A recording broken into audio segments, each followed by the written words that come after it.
Ladies and gentlemen, welcome to the third installment of Talking Top Tens. Tonight we have a very special, esteemed guest. We have Captain Lani here, the villain of B.S.S, captain of Team Villain of all things toxic. Lani, how are you? I'm good, and even though I'm a villain, I still feel like I'm an angel. I don't really do anything. I don't cause that much chaos. I don't know. I'm just chilling. But I'm doing great. I'm doing great. That's awesome. That's awesome. Even though you are recognized on the Discord for the Elmo, it's chaos time GIF. Yes, he is still an angel, ladies and gentlemen. So tonight we have the third installment. Like I said, today we're going to be talking about our top 10 influential shows. And this is not influential shows talking about influential on cinema. It's just on our personal lives, shows that we've watched that kind of marked us in a great way to continue watching television shows, be it drama, comedy, horror, thrillers, even your even your romantic comedies, whatever it may be. These are the 10 shows that we've selected to just share with you guys, because I know Lonnie likes to gatekeep a lot, and so do I at times. So People don't without deserve some of these shows. They don't deserve it. I'm sorry.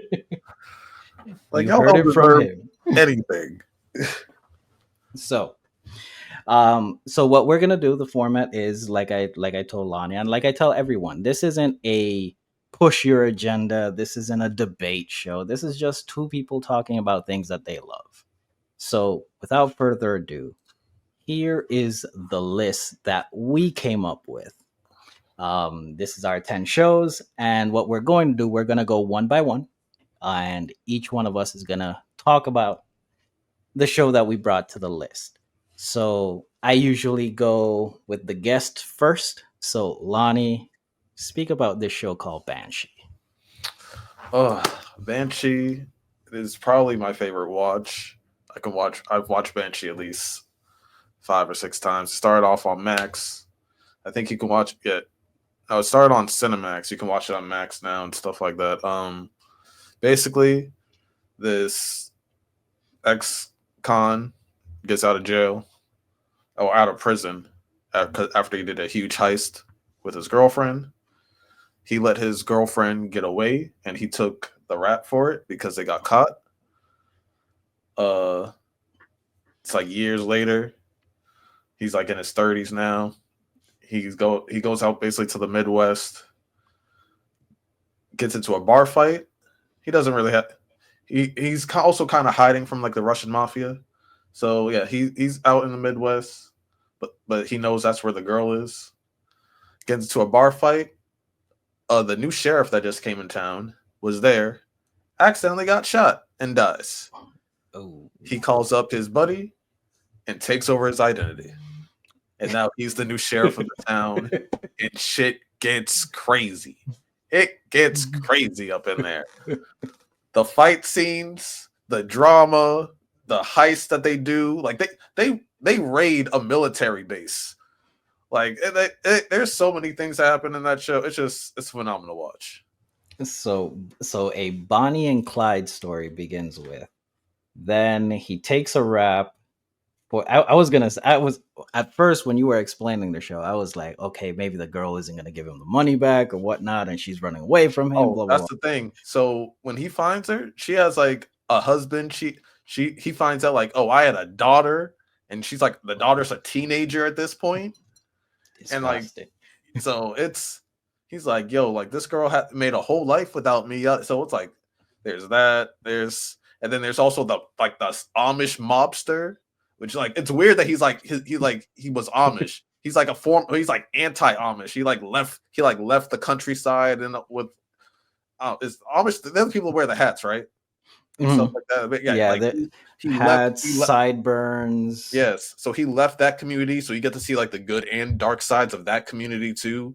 And so it's just like that. And then there's also like a Native American. There's like a Native American settlement there, and then you get to see like how awful the conditions are that in those areas, and you get to see like some of the corruption there and things like that. So it's a really interesting view on crime, sex, drugs, and fighting. So I don't know. I just enjoy it. All right, all right. So yeah, I mean, which it plays into your team villain. I got you. I It's got just you. chaos. The show was chaos.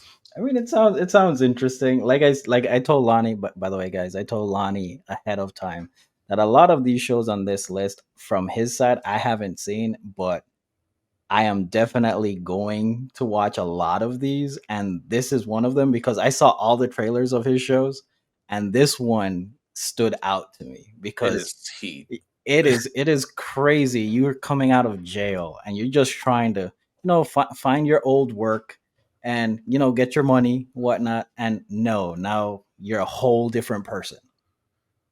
You're trying to do right or whatnot, but Yeah, it's nah. an someone that just got out of prison is now the sheriff of a town.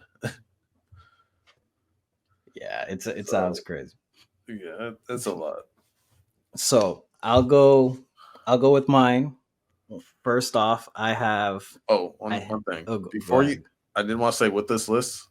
That is the only like, oh, I just watch it because it's fun.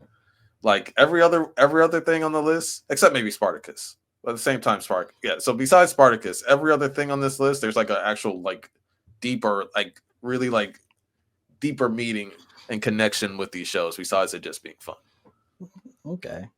Well, this show is my favorite political show of all time. House of Cards literally put Netflix on the map for me. Also, Kevin Spacey in this show acted his ass off. I hate Liter- that I can't love him. I hate that I can't love him. when that whole trial came out of him, it made me so mad because I loved him in Seven, and then this show really made me respect him as an actor, and then that came out and it ruined an actor in my eyes, and also it ruined the show because the last season when they completely had to write him off, it suffered. But anyways, this Can is I make a about a confession? go ahead. I haven't watched the last two seasons because of that. uh, I've it's not watched it's the last two seasons. it's still worth it. I'm not saying that it's bad, but it's not like the entire show is a 10 in my eyes. Mm-hmm. I might be biased. The show is a complete 10 all throughout. It is. Without him, it drops to like a 6.5 to a 7, which is not terrible, but it's not great. It's lit. So for those who don't know, it's just a show about politics and the dirty side of politics and what people do just to get to the top, how to push your agendas, how to eat, like from being a senator to being a governor to get influence in the house, just all the shady things that people do just to get their point across, aligning themselves with pretty much aligning yourself with the devil to push your agenda forward, to push your political career ahead. It shows the dark side of that. It also shows that at times people get married just for political reasons, just to advance themselves. And one thing I do like about this show is the breaking of the fourth wall. The fact that Kevin Spacey's character acknowledges you the entire time, and he communicates with you and he tells you his thoughts, and it's like you see he has like intimate conversations with you about all the shady things that are going on in his mind. That attracted me to this show more than anything. This is definitely a must watch. Yes, Kevin Spacey is trash in real life, but as an actor, he is bar none one of the greatest actors of all time. I Watch unfortunately, I unfortunately agree because it. this show, it was like when I was like making this list, it was like in like my top 50 and my top 20.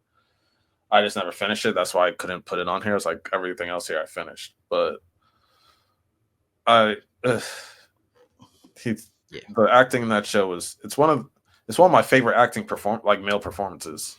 In all yeah, honesty, it might be in my it's definitely my top 10 male acting performances in a show because he did a masterclass.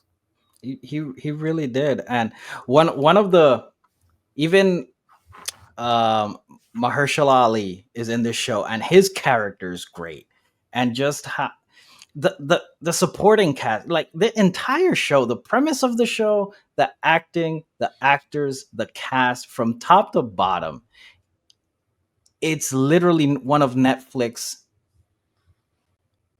greatest shows of all time. It's up there. Can you guess what my favorite scene in House of Cards is? Favorite scene, if is it the ring tap on the table? No, that is probably top three though. Mm, pushing the girl onto the Yes, train. yes, Yeah, because that just yeah. showed how far he's willing to go. Like how Hmm. far he's really willing to go to get what he wants. Yeah, that it's amazing. You guys should watch it.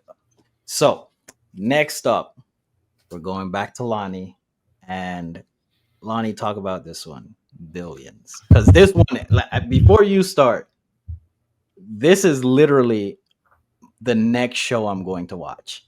It's on my list. I'm finally at that point. I literally have a list of shows, and this one is next. I just finished Newsroom, and Billions is next. Billions, in my opinion, might be a top three greatest written show ever Top three.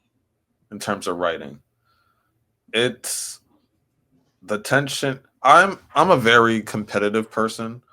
I like winning above all else. I like dominate. I don't the thing about me is I don't just like winning. I like dominating. I like I want you to feel like at a certain point like there was no chance, like you should feel shame for ever trying to challenge me. That's how much that's like I like Kobe, Vegeta, like they put that into me as a kid. Like dominate everything. So in Billions, it's all about it's like dog eat dog. It's basically about this it's about a hedge fund company, and like that's like the CEO of a hedge fund company, he's like one of the main characters, and this attorney general who's like the other character. He's technically the main character, the attorney general. And I guess you could say the third most important character is that guy's wife, Mhm. who works for the CEO of that company. They hate each other. And he's trying to get him arrested for all this hedge fund shit because he's like the greatest hedge fund guy in America, and he knows that he's doing dirty shit. And he has a weird connection with the wife, but it's not at it's at the same time it's not romantic, Mhm. but it's not like brother and sister, and it's not like it's it's so weird. It's like there's nothing ever gonna happen. It's like there's nothing going on between them, but they're so close. So it's Mhm. just, and I'm not gonna lie, the main character, he's into some weird shit. He's into some very he's a freak. He's a freak. I'm letting you know that right now. Don't let that deter you from the show because the first episode it's gonna start off like that. You're just gonna see him. I'm just gonna say it because can we be honest? Talk about Yeah, it. he's into some BDSM stuff. Okay. He's a politician. He's into some BDSM stuff, and he likes being the submissive. And the wife, she's a therapist, but she's also his dominatrix. So I'm just like, Okay. you know that I'm just giving. It's a weird. It's not a weird. It's a underlining plot, but it's actually like for a deep reason. So his dad was like a governor or whatever. His dad was a big time politician. So he felt like his whole life was being controlled, yada yada yada yada yada yada. Like had he's had his whole life written and basically made for him, and basically always had to be whatever his father wanted him to be. So he has a bunch of issues. So he likes submitting power over to somebody else, aka his Mhm. wife and stuff like that. And he needs even though he likes to dominate in his work, and then everything else he wants to be the submissive to and stuff like that. So it's a very, but he also has like this weird obsession with it at the same time, especially the more stress he gets. So he can be killing it in the political game. He can be killing it against this hedge fund guy. And then like the stress of like that, the stress of success makes him fold back into his vices. And so it's not, so I ignore that part. It's like there are times when you're stressed, there are times that you're going through things when like the way that you cope with it is bad habits. And that's like a great way to Mhm. see like a way to not do that. And some of the best quotes and some of the best life lessons I've gotten from Billions. For instance, the wife is having a talk with this guy with like old money, and she's like, she was in a situation and she said, I'll always remember this. She's like, what if you're in a situation where both options are complete disaster? And he said this, there was a teacher that was talking to a student, and he said, and he basically had a stick. And he said, if you think the stick is real, I will beat you with it. If you think the stick is not real, I'll beat you with it. If you speak, I will beat you with it. The student looked at the master, grabbed the stick, and broke it. And the lesson is, if you have no options, sometimes you have to break the stick. Sometimes you have to break the whole board. And there are times in my life where I actually had to use that. I had to use that type of thinking and thought process. So, like when I was like, I do this, I fail. I do this, I fail. I guess I have to blow. I have to blow up the whole situation, so it equals out. And yeah, there's a lot of lessons in that. There's a lot of competition. There's a lot of cutthroat situations. A lot of betrayal. A lot of sneaking and deceiving. And yeah, it's beautiful. Yeah, it sounds very interesting, especially. I mean, so since we're here, we're gonna talk about it. Yes, BDSM is still a taboo, I guess. I mean, Especially if you're even a though, politician. yeah, especially that. But I do find it interesting that a lot of times from stories that we read, and stories sometimes imitate life, where a lot of strong people in power, at times they're, let's say, not safe for work vices, be it sexual or drugs or whatnot. Right. They usually want to take a break or a disconnect from having that level of power, of influence. They sometimes like to be the second in command, or just take the passenger side, the back seat, like have, let somebody be on top.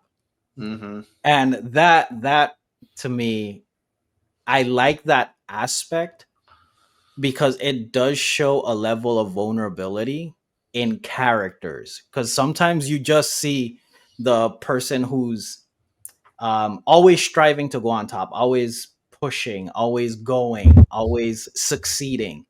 But then I like when a show can show a different side and pushing the envelope with a, even with, not specifically with this subject of BDSM, but just a, just showing that side of, oh, this is the side that I don't want anybody to see. This is the side that I will fight tooth and nail to protect, because this can completely destroy my image in Mm-hmm. the public space. Oh, and there's 7 seasons. You don't, if you think at some point that thing doesn't come out into the public, and when it does, that was one of the best episodes I ever saw.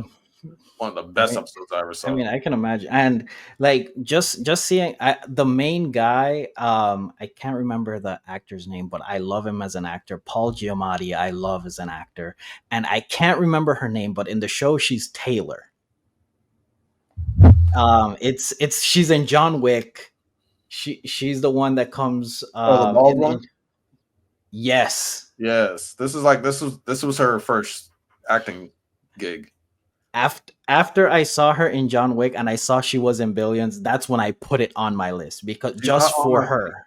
I think she starts in like the second or third season, but she does become like the third person in terms of like it's this person versus Mhm. them.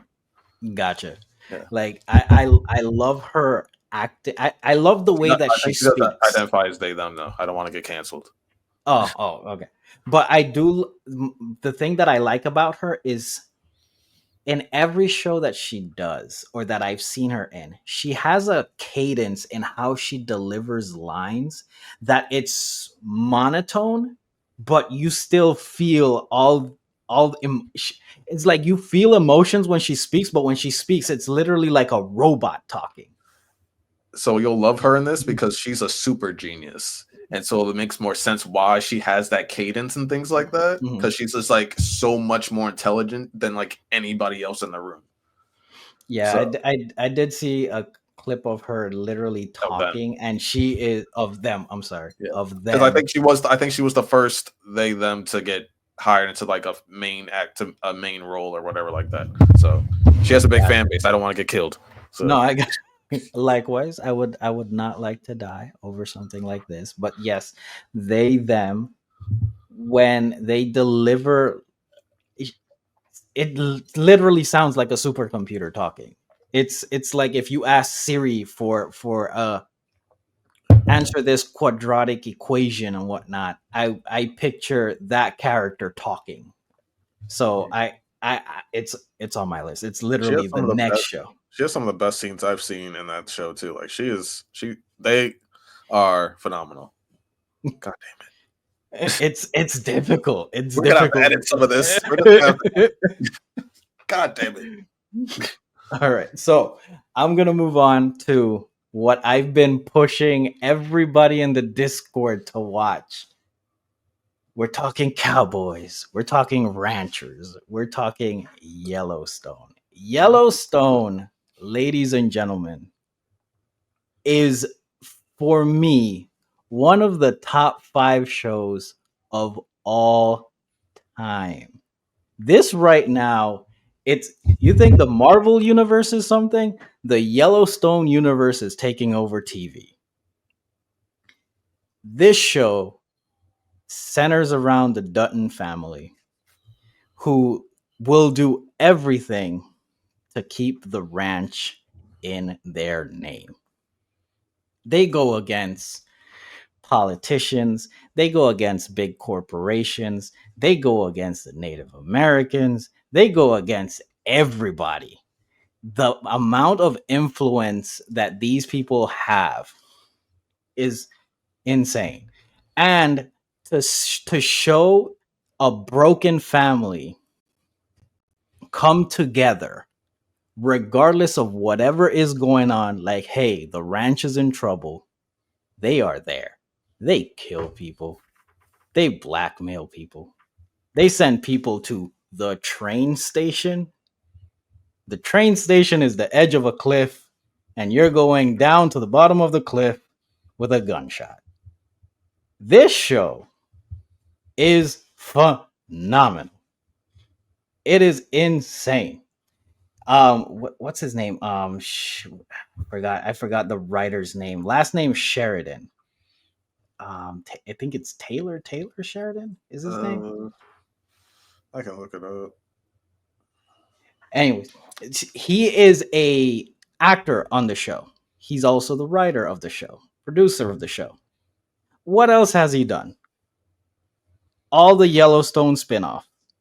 He's also done he's also wrote the Sicario movies, both 1 and 2. He's also done Tulsa King, Landman, Lioness. Like he is him. He is literally him. And also just to flex. This is me. This is a personal flex. So I've done work for the show Yellowstone. Oh, Um some of the stuff that are on the stores and all of that is artwork that I've helped with, and I put it out there. This is behind the scenes stuff. There is a show coming up, supposedly, I'm going to use quotes, called the Four Sixes. And that's a ranch in Texas. The Mhm. writer of the show bought the ranch, all 266,000 acres, for over $350 million. He bought the ranch. He's him. He is legit him. If you guys are not on this universe, get into the yellow. Go get a cowboy hat. Get some boots. Rub some dirt on it. It is one of the greatest shows. And Rip and Beth are the best couple in cinema history. Beth, I love Beth. I love Beth. Beth has one quote. You're talking quotes. Beth has one quote that stuck with me. Dad, point me in the direction. I don't care. Just tell me who to fight. She is her. She is. They are goals. Couple Will and Jade move aside. Papoose and Remy Ma move aside. We ain't got time for y'all. Rip Um, and Beth, they are couples goals. Literally. Lani, talk about it. no, I'm like on season 3. I actually took a break to watch Linus. I just finished Linus yesterday. Great, great show. Mm-hmm. Love every episode. And the main actress, so what Zoe, I forget her last name. Zeldanya. Yeah, Zaldania. Everything that she touches turns to gold. Everything that she touches turns to gold, and she was Mm-hmm. great in this.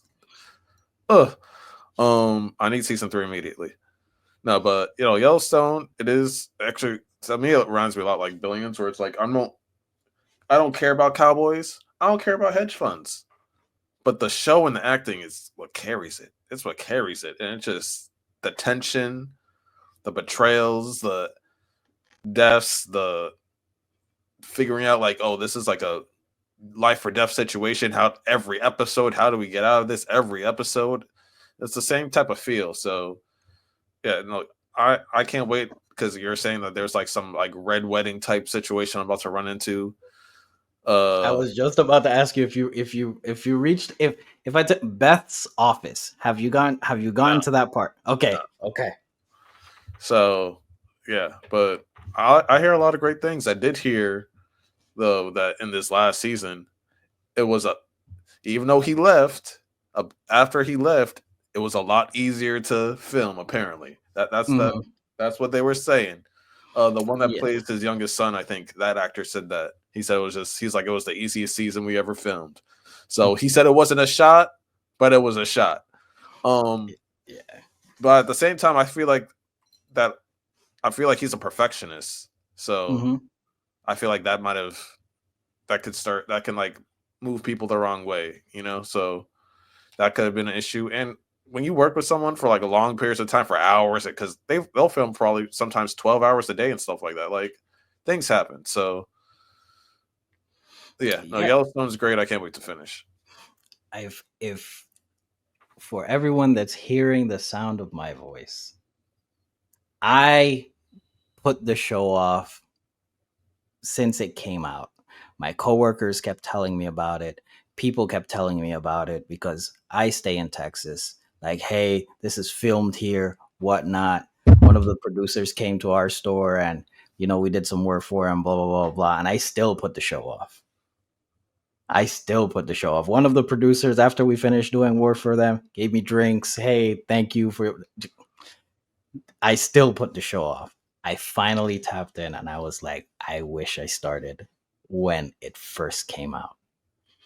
It is it Watch the show. Everybody just watch the show. And again, Beth is my spirit animal officially. Rip is my role model. The level of loyalty that these people show to each other is, I hope that people compare me and my wife to Beth and Rip, because that is unconditional love. So we're gonna move on because I can stay talking on Yellowstone the entire day. Spartacus, Lani. I remember being young because I am an older person. I'm 35. I remember watching Spartacus and hiding from my parents Oh hell because of the amount of cheeks that is in this show is insane. yeah, it's Talk insane, bro. about it. It's insane. Oh no, Spartacus. But before I actually start, the show that you're about to talk about, if I remembered it, it would have made my top 10. And I'm so mad. I am so upset with myself that I didn't. I'm pissed. I'm pissed that because the following is Chef's Kiss. Yes. But Spartacus, the blood, the Yes. gore, the Yes. cheeks, a Yes. teenager's dream, a teenager's Yes. dream, and Preach. maybe that's the high. Maybe it's like, yeah. When this show came out, I was in high school. Hormone. So it fed everything that a teenage boy needs. There was crazy fights. There was intense arguments. There was a bunch of sex scenes. There was, I don't know, the cinematography at times was great. It was just a fun watch. This is like my only like second like fun watch in here. Um, I I don't care if the acting's not even that good at times. I don't care. It is great. It is great. The last season kind of has a little bit of a fall off compared to like the first or second, but yeah, it's just a fun time. I don't know. I could watch Sparkus at any point in my life. I don't care. That shit is lit. I compare Spartacus to, and I mean, I don't mean to sound, very macho here, but Spartacus is a man's show. It It's is. literally if when you describe a man's movie like The Expendables, you're not here for the plot. You're here for action, fighting, things go boom, and just great fight scenes, whatnot. For Spartacus, you're not here for the plot. You're not here for the action. You're here to see someone get stabbed, blood, limbs being chopped off, and the occasional cheeks getting clapped. That's it. Literally, that is the show, That's the and it show. just works. It just works. Oh, yeah, no, they did a great job with that show. It's just a fun show. I don't know what to tell y'all. Like, there's is there some shame admitting that's on my list? Yes. Do I sound like a frat boy saying that this is one of the best shows ever? Yes, but I don't care. I don't I care. I, I am right there This with is you. my like guilty pleasure. This like Spartacus is just yeah. Turn my brain off. See some shit. Exactly. Like I said, you're not here for the plot. You're just here to look and just ah, cool. That's literally it. It's a cool show to watch. Just don't watch it around your kids. Just Never, saying. If you never. never. So since Lani spoke about it earlier, let's get into this. This is my when people suggest thrillers. This one I gatekeep. I gatekeep this Gatekeep one too. Like, because oof. because the Chad that is Kevin Bacon in this show, the Kevin Bacon walk on a pacemaker. Like this guy put a acting clinic on this first episode. Just seeing blood everywhere. Somebody is escaping jail and then you just wake up to Kevin Bacon fixing his pacemaker. Like what the hell is going on? Then you just see this college professor just reading about Edgar Allan Poe, demented serial killer, and he has a cult following. And I say this show has one of the greatest first seasons in show history I because love at the end of every show was a cliffhanger and you couldn't trust nobody. This show was literally trust issues. The neighbors are just two gay homosexual guys. They just, welcome to the neighborhood and whatnot. You know what?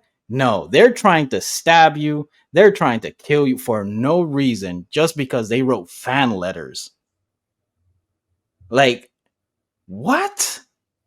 Like, the entire time you're just trying to figure out who is part of the cult. The show is Lonnie, this show. It's so I good. didn't even want I didn't even want to put it on this list because I gatekeep this show. Tell me your But thoughts, bro. one, do you know where to watch it? Because I haven't seen I it in so long. I it's I do not. I finished it and I haven't gone back to it. I just looked on Apple TV and it said Max, and I'm gonna check real quick if this is because I will rewatch the whole thing tonight. I won't sleep. The following. I don't see anything. Whatever. I'll figure it out. No, it's such a crazy thriller. Like you think it's one of those regular like cop chase killer shows, but it's so deep, much deeper than that. And then the poetry. I remember because I like watched it when I was still in school, and it made me buy an Edgar Allan Poe like collection, and I read it all, Mhm. and I was just like, and it kind of got me into poetry a little bit. Yeah. So like I love all styles of art, but I wasn't really in I never like looked into poetry until I watched The Following. I was just like, who is this Edgar Allan? Like I know I've heard about him in school, but like how is his work really that good to make someone like is it such a grand thing to make someone be a serial killer over? So I read it and I was like, these poems are great. So not enough to be a serial killer over, but people have their weird vices. But no, it's the villain in this, he's one of my favorite villains ever. He is one of Joe my Carroll. favorite villains ever. Like, Oh, and his wife, she's not a villain by the way, but she is also great too. I it's can't. I'm it's sorry. Because crazy. it's not my list, so I'm gatekeeping. Like y'all can't know about this. Ignore It's the following off his list. Y'all don't deserve this. this is the one show that I really fought. I am like, let me put somebody on to a show that a lot of people don't talk about, but this is literally a hidden gem. Like, the villain that is Joe Carroll is, if you and you know what it is for me, what brought me into the show was the actor that plays Joe Carroll. I'm not sure what his name is right now, but when the trailer shows and the way that he spoke, it reminded me of the movie V for Vendetta. Hmm. Because the movie V for Vendetta is literally just great dialogue. Like, just the character communicating, just the words that he uses, his inflections, everything. This show, The Following, Joe Carroll speaks like a poet, but he's saying some deranged things. And it's almost attractive. Like, it makes it like almost. I'm, Like I don't want alluring. to. Like it's Yes, it's almost makes it attractive to be a villain, and it made it cool. It like was like, oh my goodness, the just the the demented way that he would do things, and he has this look, but just when acting, just, when somebody in like a sports anime just goes into the flow or the zone or whatnot, like when somebody's in acting and you can just watch, I'm like, okay, this person is the character. Like, you would see it and he would just like look into the camera and be like, he's a soulless person, but he speaks so eloquent and he makes it so attractive, and just the way that he would just kill people and pose them and do this and then talk about it to Kevin Bacon's character, like, this is why I did this. Did you find the person? How did you think I did? Stuff like that. It was literally yin and yang just going against each other, because Kevin Bacon's character would know like what he's doing or what he's going to do, and he would try to stop it ahead of time or whatnot. And Joe Carroll's character, He was like, okay, I'll do this. So when he shows up, he sees this. I'm presenting this to him. Like, that is so vile and deranged. My God, this show is fantastic. He's one of my favorite villains, and I'm a villain guy. He's one of my favorite villains. So So, like Lonnie said, you guys ignore this one. Don't watch it. It's trash. We, no, I can't do it. This show is fantastic. This show is amazing. This stay show off is the top river. 10 thrillers of all time. You guys should watch it. And if you don't, you suck. You just suck. All right. Next on the list, Mr. Robot. I heard you talking to Riddell about this because we all know Riddell is the emotionless robot in our show, even though he skips job interviews to crash out. But so, Mr. Robot, Lonnie, talk about it. Yeah, so Mr. Robot has won a bunch of awards. The main actor. Hold on one second, because I know he's pretty famous. I just forget names. So Robot is he's been in James Bond and other stuff. Oh, Elliot Alderson. Mm-hmm. Uh, this might be his best performance period. I think he's won a few Grammys or what, not Grammys, Oscars or whatever. Mm-hmm. But it's about this hacker who's also like a super genius, but he's also insane, and it's about reality. It's about right and wrong. It's about consciousness. It's about how how far are you willing to like also betray yourself for your goals? How much are you willing to push yourself? How much are you willing to sacrifice and things like that? It's a lot about it's there's so many themes in it, like corruption, politics, money, all types.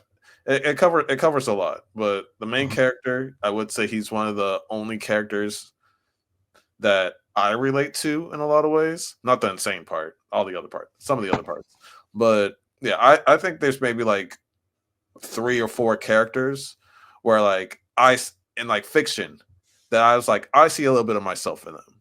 Only like around 3 or 4, and he's one of them. Uh, he also went. You also see he's gone through a lot. He's set up things in his brain where it's like, yeah, to like kind of avoid those traumas and things like that, which I also can relate to. Who can't? And you just get to see like raw versions of a person, and like while they're going through the things that they're going through. And I think it's a beautiful show, and it's phenomenal. And Riddell's a stickler for things. He grinded the hell out of. He couldn't stop watching. So yeah, check it out. So, do you think? Okay, so Mr. Robot versus Bohemian Rhapsody in terms of acting, what do you give it to? Which one? In terms of the actor, Actor. oh, Mr. Robot. Really? Yeah, Okay. I need to peep because I thought he did a phenomenal job in Bohemian he's a Rhapsody. phenomenal actor. But Mr. Robot, also some of the best monologues. Because, like I said, he's insane. So he's talking to you. It's another great fourth Hmm. wall breakdown. Because sometimes he doesn't know what's real. He has paranoias and things like and hysterias. Like he's a little schizophrenic too. So like he thinks sometimes people are following him that aren't following him, and you're a part of his mental Hmm. illness. So he's talking to you while he's going insane. And while he has Okay. episodes, he's also talking to you. So it's like it's like you feel like you're a part of the problem at times. Like Okay. he feels like you guys are judging me, right? Like there'll be times where he's having meltdown. He's like, "You're judging me right now." I see you looking at, you're judging me. I'm like, "Oh, I'm definitely judging you," but now I feel guilty. So it's like you really connect with him. So is it like, so you said schizophrenic. Is it just somebody going crazy? Is it multiple personalities? Is it like, I don't. is that Yes a and no. spoiler? There's not. Yes and no. There's some things to him. So it's just like but a big main point of the show is like you're in his subconscious and you're a part of his subconscious. Okay. Yes, yes. There's things with other actors that like you see like then that they interact, but a lot of the times like he's talking to you, and like you get to like hear, and you always get to hear his thoughts. Okay, so pretty much the audience is in his subconscious. Yes, I mean you get to still see other people interact without him and stuff like that, but you get to hear his thoughts and feelings about a lot of stuff. Is the show fast paced or is it like a slow burn or is the pacing good? The pacing is good, and sometimes my heart will be racing, boy. Sometimes my heart will be, Okay. but it also has a great opening scene, like a great opening scene. You're just like, this Okay. nigga's a dog. Like, he's a dog. So Okay. Because the reason I asked is because a lot of shows for me personally, and I'm gonna throw something out here. This is why I don't have Game of Thrones in here because the first 3 episodes of Game of Thrones it did not hook me at all. I think the That's first why 10 minutes will. I think the first 10 minutes will hook you. I think like a second episode could be kind of slow, but other than that, oh, I will also say the end of season one is like a top five cliffhanger I've probably ever seen. okay. Because like I need shows like that. Game of Thrones didn't do it for me. Newsroom has one of the best first episodes as well. Shows like Breaking Bad was slow in the beginning. I mean, it turned into a great show, but Yeah, it I'll it say it, it's a it little faster struggled. than Breaking Bad. Like it's a drama, but Mhm, there are like fast moments and stuff like, especially like if he's like going having like a little psychotic moment, then like mhm. things will ramp up. But the twists and turns in it, it's worth the watch. It's definitely worth the watch. It made Riddell stop everything he was doing, so that says a lot. You know how anal he can be about shit. Mhm.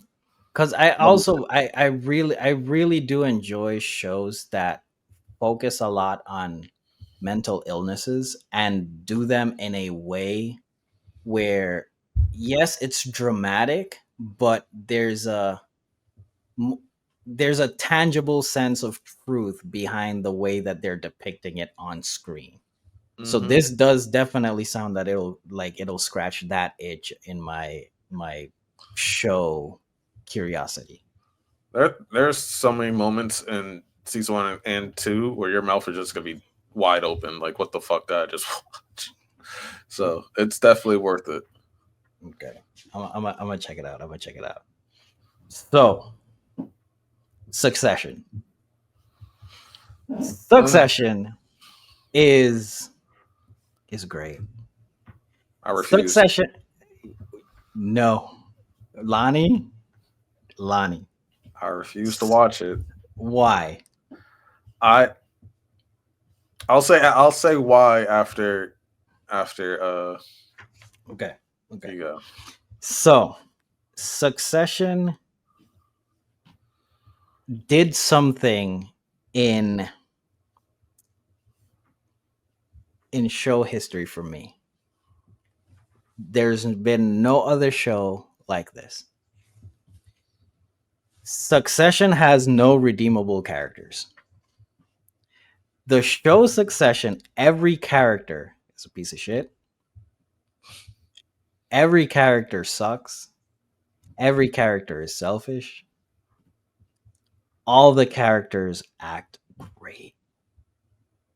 From the dad to the son that willing to do anything to be on his dad's good side to the son that doesn't care and all he wants is his father's love to the daughter who was willing to betray everybody to get ahead because she feels like she's a woman and she doesn't get enough, which who has one of the worst downfalls in show history when her submissive husband, spoiler, is in charge of all of the things that she wanted to be. And she puts him down the entire show to where she has to eat it now. and acknowledge. Literally, she has to acknowledge him. Shout to WWE. She literally has to acknowledge him. The show is about TV broadcasting and who's in charge of the news, what they put out, the information that they want to share with you, just the business, the dirty side of business, of literally who's in charge of putting what in front of your screen. And this show is, I'll say it, this show is just all toxicity. There is no feel good moments of this show. This show is just all negative, all bad. Everybody's just gross. Like every time, it's literally you watch an episode, and at the end of the episode, at times you just feel like you just need to take a shower. Because, like, I should not be seeing things like this. I should not be hearing these conversations. How do these people talk like this about each other, about other people, about their own family members, but then in front of their faces, oh, I love you too. It is so gross, but it is so great to watch. Acting from top to bottom, it's great. The ending left some things to be desired. In terms of characters' finalities. Um, but other than that, the show is a nine and a half, in my opinion. Mm-hmm. It's one of the best shows to come out in the last 10 years. I would say watch it, but Lonnie's going to explain to me why he's saying skip it right Oh, there's now. very So many I'm here. reasons. Everyone looks mid to ugly. I don't, I don't, I don't want to just look at a screen full of ugly people all day. I'm sorry. I'm vain. I'm vain. Not that I need eye candy or anything like that. It's just like some of these people just look kind of dusty. I'm just like, I don't want to watch them all day. And I also heard that like the romance, not that I need romance and stories and stuff like that, but like the romance side is like kind of bad. That's what I've It, heard. it's bad because but that's the thing. The show's intended to be like that. It's not a feel good. It's not a happy ending. It's bad. It's just everything sucks. It's great. Oh, and not that it matters. Someone else told me that like was complaining that there was like no sex scenes or anything like that. Not that I care about that, but it's just like Um, I heard that. there's couple that there is lit. No, there. I'm not saying that there's a lot, but no, there's sex scenes. Oh, yeah, I heard differently. I heard that like I heard there was like, oh, it's a very erotically dry. I was just like, the fuck. I don't know, but that person could have been hating it because they were just saying that was boring. So I mean, compared to other shows, I would say sure. Um, but that's the thing, like rom romance and romantic partners and it's not a focal point at all to the story. mhm. It's literally just driven about goals, ideals, and it's a race. The entire show is just a race to who gets to be on top of the company because the dad's dying. Right. And everybody just moving the entire chessboard, their own pieces, whatnot, just to get ahead. They sacrifice pawns. They manipulate. They blackmail. They sabotage each other. It is it's great. It is so it's it's gross. It's a gross show, like literally, because there is no redeeming characters.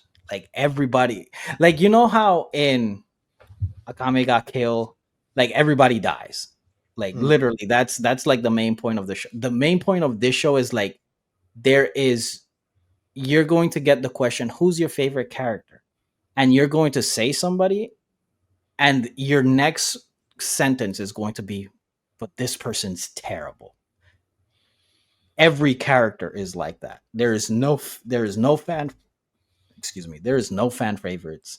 There is there is no light at the end of the tunnel. It is just bleak from top to bottom. Oh, so you don't root for anybody. No, you literally don't. You'll start to root for somebody, and then they'll do something and be like, okay, you're at the bottom of the totem pole in terms of respect and whatnot. You'll root for somebody again, bottom. Like they just they play with your emotions. You think that they're going to change, and they just don't. They really don't.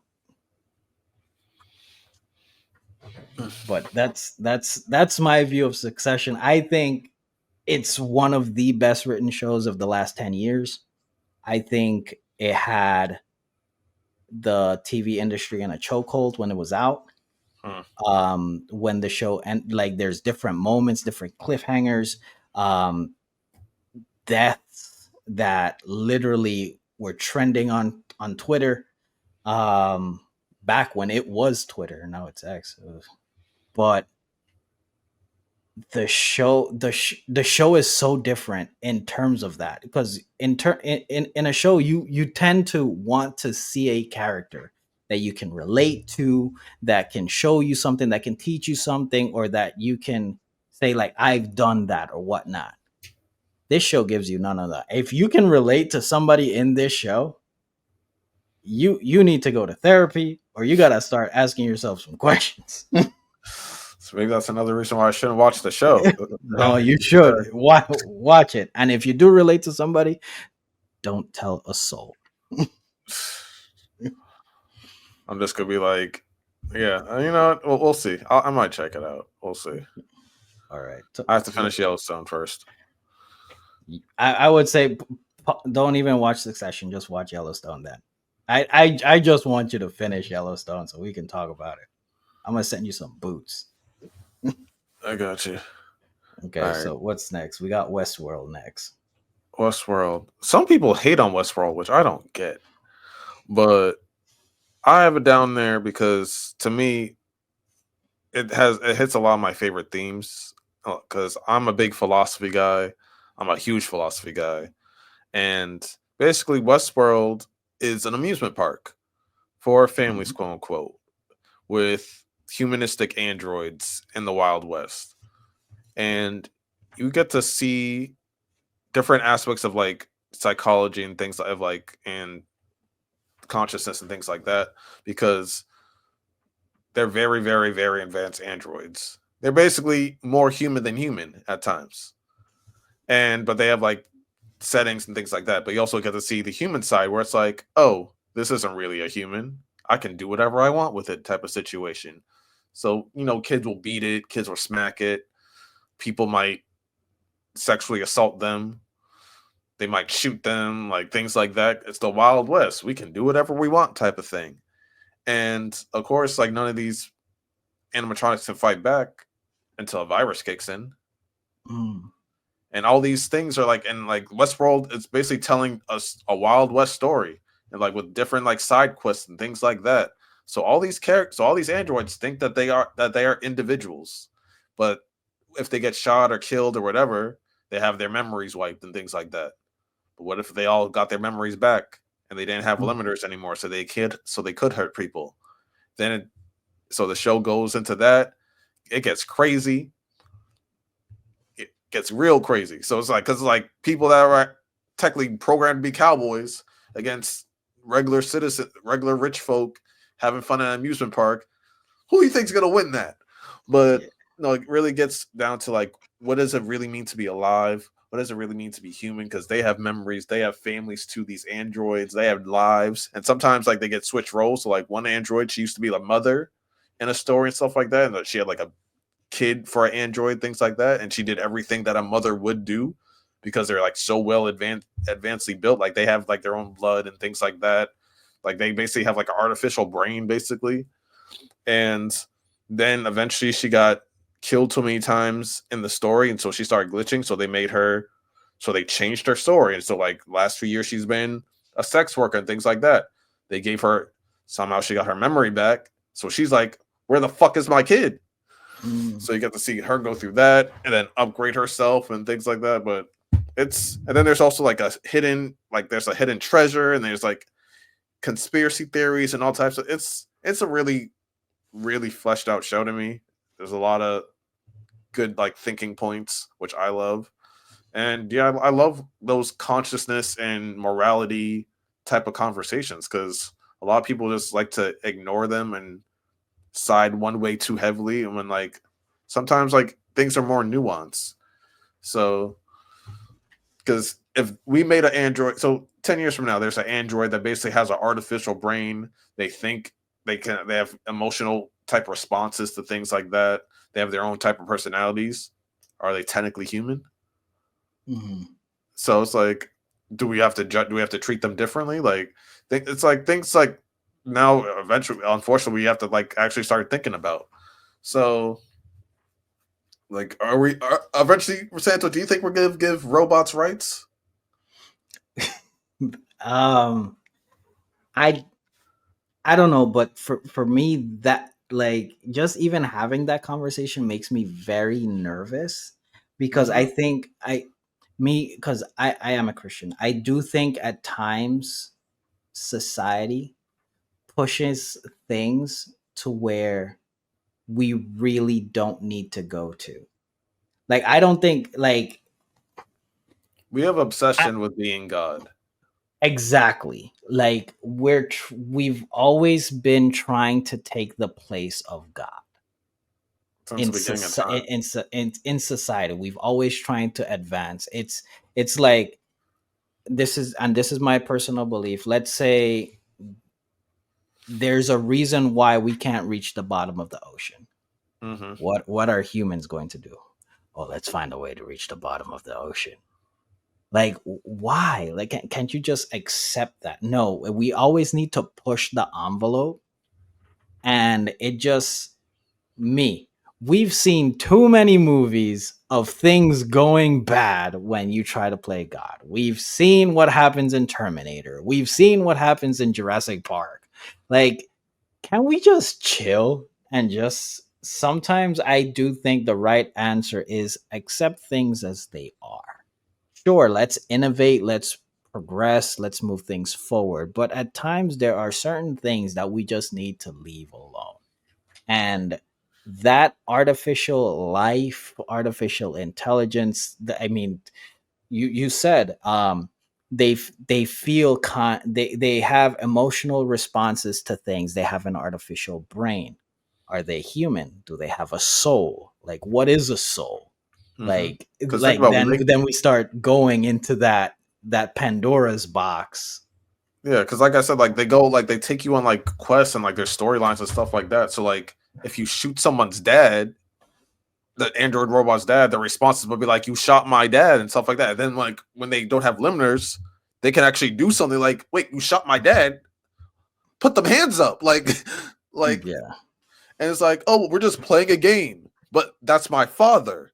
But it's just a game. But it's like, so it's like, I'm sorry, like 10 years from now, Chat GBT and a robot has answers to everything, things like that. Like, what's really the difference? Like, besides like flesh and blood and stuff like that, like they think something like ChatGPT thinks some things are arcane, some things aren't, and things like that already. So it's like put that into a robot and it has different responses, and then you give it a child to take care of and things like that. Like, what's objectively how much of a difference is there besides just the principle of it, the thing? So I don't know. It's just it really makes you think about a lot of things. So Yeah, and not just that, and also the human aspect of it, because it does remind me of a concept of like the purge. Like if you could do things without consequences and without fear of being judged or whatnot, like would you do certain things that society exactly. deems it as unacceptable to do or illegal to do?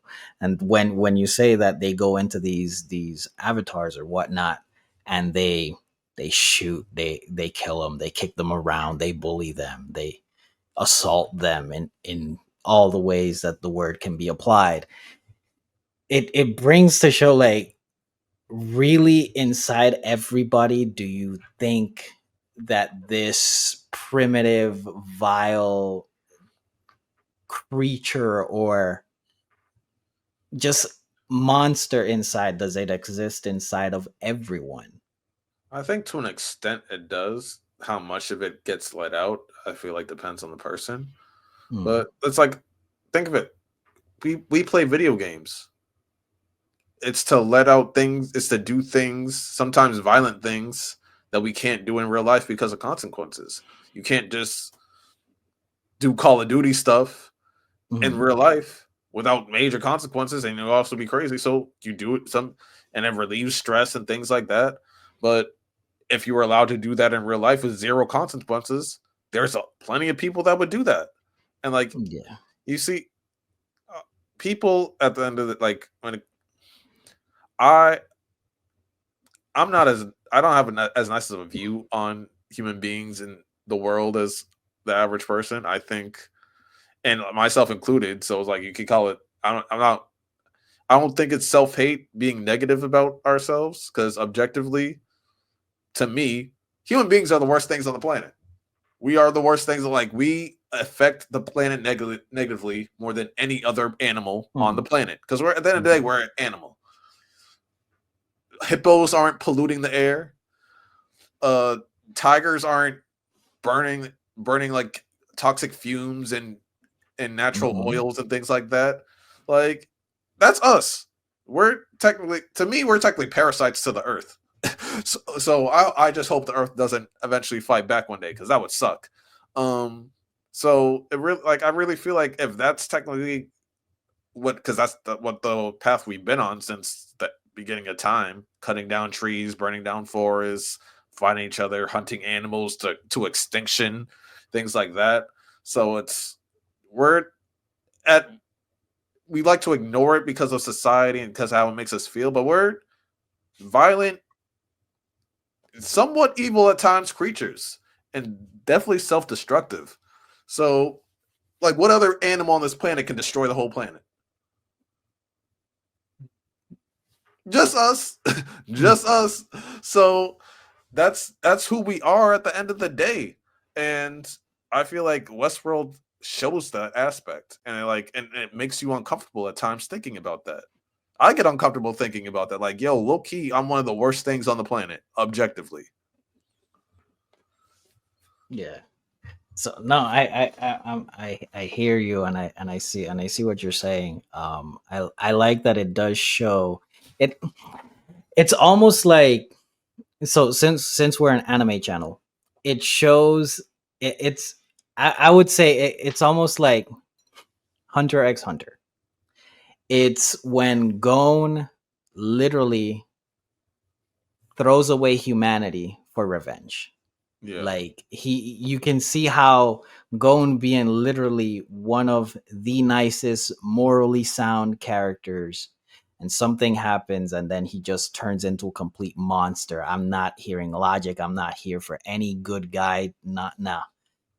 Save Kite or die. That's it. And then you have the antithesis of problems to humanity, which is Meruem, and seeing how being with someone can shift him from being a monster to being extremely human. Westworld, kind from what it sounds, it's doing something very similar in terms when humans go into this part and deal with the avatars or whatnot that are there, they revert into almost a perverted version of humanity. Like, we're not going to be judged for any actions that we do. These are just avatars, these are playthings, and we can do whatever we want without being judged. And on the other side of, we don't have rights, we're not supposed to have emotions, this, but we do. We're more human than you think. So it's almost like you're seeing what humanity can be or should be from a artificially engineered human, and seeing how vile real humanity is. And I think that's very interesting from just hearing you talk about it. Like, it sounds like a very cool concept and a very good watch. So I'll I'll I'll, I'll add it to the list. Yeah. Oh, and season 3, instead of Westworld, it's Samurais. Samurais. Okay. I wasn't expecting that. Okay, samurais. It is Okay, based off one of like this movie in the 80s that was one of the best sci-fi movies of that time. So I okay. think it's also a book. All right, I'm gonna check it out. I might probably get the book. I might also get the book. So next up, we have this is Another one I'm in the middle of. this one. This is such fiction, but this is to me what you said about Spartacus. This is to me my Spartacus of this list. It's just a good watch. I am not here for the plot. I just see somebody like Harvey Specter, just a Giga Chad, just being a Giga Chad at his job. Just a lawyer at a firm, just being the best, knows he's the best, swags about he's being the best, and everybody just falls in line. I love this show. I watched this show and I was like, if there was one person that I would like to be like in terms of aura of being cool, whatnot, in a suit, it's this guy. It's Harvey Specter. You also know, I think her name is Meghan Markle, the Duchess of Sussex. This is where this is her acting role. By the way, she's a great actress in this show, beautiful, whatnot. I love all the characters in this show. From Lewis to Donna, everybody in the professional world needs a Donna, the best secretary in cinema. The fact that this law firm can be so cutthroat but also still be so loyal to each other is such a feel good story. Seeing how they save each other from different things, both internally and externally. It's not a deep show. It's not philosophical or whatnot. It's literally just a law firm going through dramatic things. But it's such a great watch. It's such an easy to watch show. It's has great replayability. I've watched the show about 3 times already. It's never boring. If it's ever on TV, I stop at it just to look at it. It's great. But literally, I just suggest the show because Harvey Specter is a Chad. And that's the only reason why you need to watch the show. That's all I got about Suits. I love the watch so far. Like I'm like halfway through the show. I definitely want to finish before the new Suits, like Suits LA, comes out or Mhm. whatever. And yeah, no, I love the cast, and you know, this is a great show. I'm having a blast watching it. Like if I had Mike Ross's ability to just remember, if I had a photographic memory, Oh, like but like this might be a career that I would choose because nobody can tell me nothing if I had photographic memory. true. I love it. I love it. If you just need a feel good show to just sit down and watch, if you need, if this show is like a Friends, a Good Girl, um, another one of the shows that I have here, just give it a shot. I'm pretty sure you're gonna follow through, and it's not something that you need to binge or no. It's like the anime Bartender. Bartender is a great anime. You can watch it, leave, and you can always come back, and you always know that it's going to be a great show, a great All right. watch. That suits. So this show coming up, I have never heard about this show. You've never heard of I it? I've never heard of it. There Oh, there's two shows that here I from your list is these next two. I've never heard of them. oh, well, Aubrey And I Plaza and is the and main I I watched the trailer. And I was like, I can get behind it. I can see why it's interesting. wait till you learn what I'm about to tell you. So Legion is technically a Marvel show. Really? Yes. So do you know who Legion is? I do not. Legion I'm not that. is Charles Xavier's son, Huh. who Okay. is arguably the strongest mutant in existence. But there's a catch. Why? He's schizophrenic. Bruh. His power is his true power is reality manipulation in his subconscious. But he has over 1,000 personalities. Each personality, and his brain can also create new personalities, and each have their own powers. So telekinesis, reality warp, pyrokinesis, whatever ability he needs, or whatever power in existence, he can create. He's But it comes with a different personality. most of the time yes, the main personality sometimes has to access the other personalities to access those powers and things like that, but he's Okay. arguably the strongest omega mutant in existence, because he can do anything. Like there's Gotcha. nothing he can't do. He has over 1,000 abilities. So, and sometimes his personalities change his appearance. Like he can turn into a werewolf, he can turn into a woman, he can have like a snake tongue sometimes. It's yeah. So Legion, like I said, the main villain is played by Aubrey Plaza, one of my favorite actresses ever. Mhm.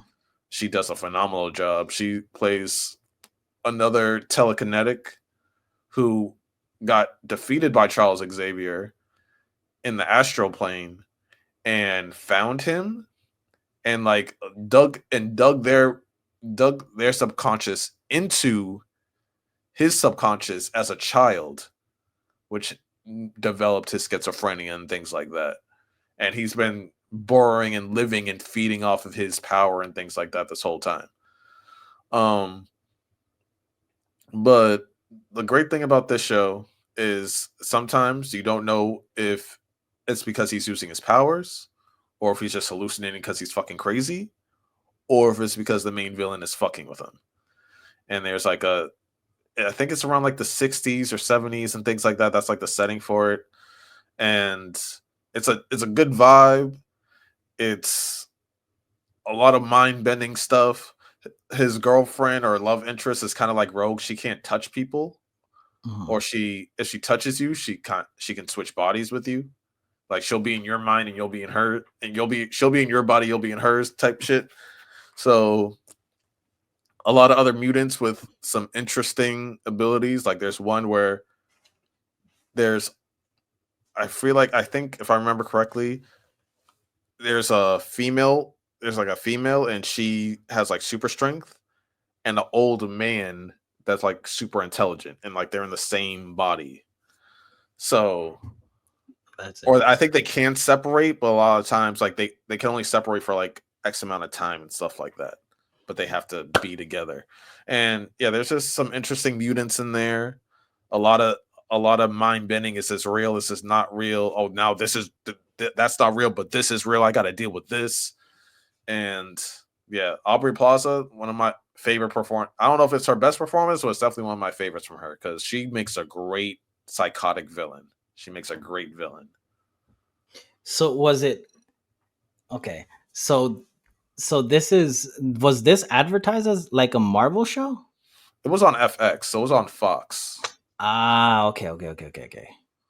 So Because like when Fox did they? had the rights to Fox had the Yeah. right to the X-Men stuff. So Yes, I do remember.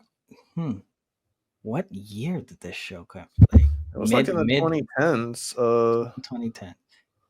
Hold on, Cause Legion. cause I remember FX had a run of like Oh, couple also a shows. 91 score on Rotten Tomatoes, 8.1 on IMDb.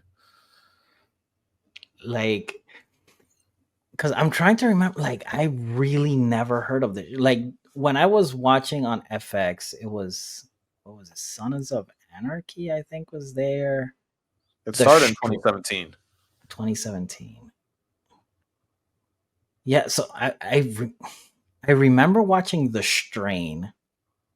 I don't remember ever hearing, like, it sounds really cool, like really interesting. It It's does, like, it sounds crazy, like just someone having that amount of power, but that amount of nuance to use the power.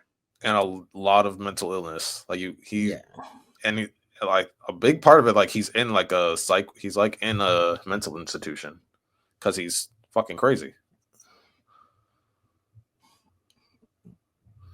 I'm intrigued. Like, And he's the most powerful mutant. He can do anything. Like, because I googled like just some of his powers before like I looked it up, and they're like, and one of the things is he stronger than Scarlet Witch? And then it said Scarlet Witch's powers like pale in comparison to Legion's. Her reality warping pales in comparison to what he can do. So, like that, like and he can that's never die because if you destroy his body, one of his personalities is just gonna create the ability to reincarnate. that's what I'm saying. Like, the fact that, so, because it legit sounds like a lot of times that he's creating new powers or obtaining new powers, it comes with a drawback of, is it A really a different personality. drawback? A But sometimes different the person. personalities are made to handle the situations that he's in. Yeah, but then doesn't that put a strain on the main personality?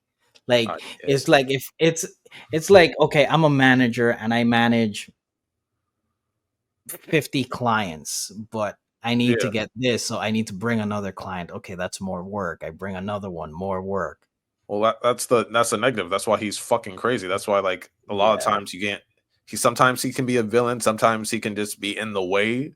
Sometimes he can help. He can like be really helpful to the X-Men and stuff like that. But he's always going through stuff. At any time, does any Does he of the beat the other X-Men? personality, no, does no, does any, at any point, does any of the other personalities want to be the main personality? Of course. You see, that's so much work. Like, it sounds cool. It sounds really cool, like, Because especially he's battling Aubrey Plaza. He's battling himself. He's battling these mutant hunters. Like he's going through it. He's trying to figure out how to be in a relationship while also trying to be not insane.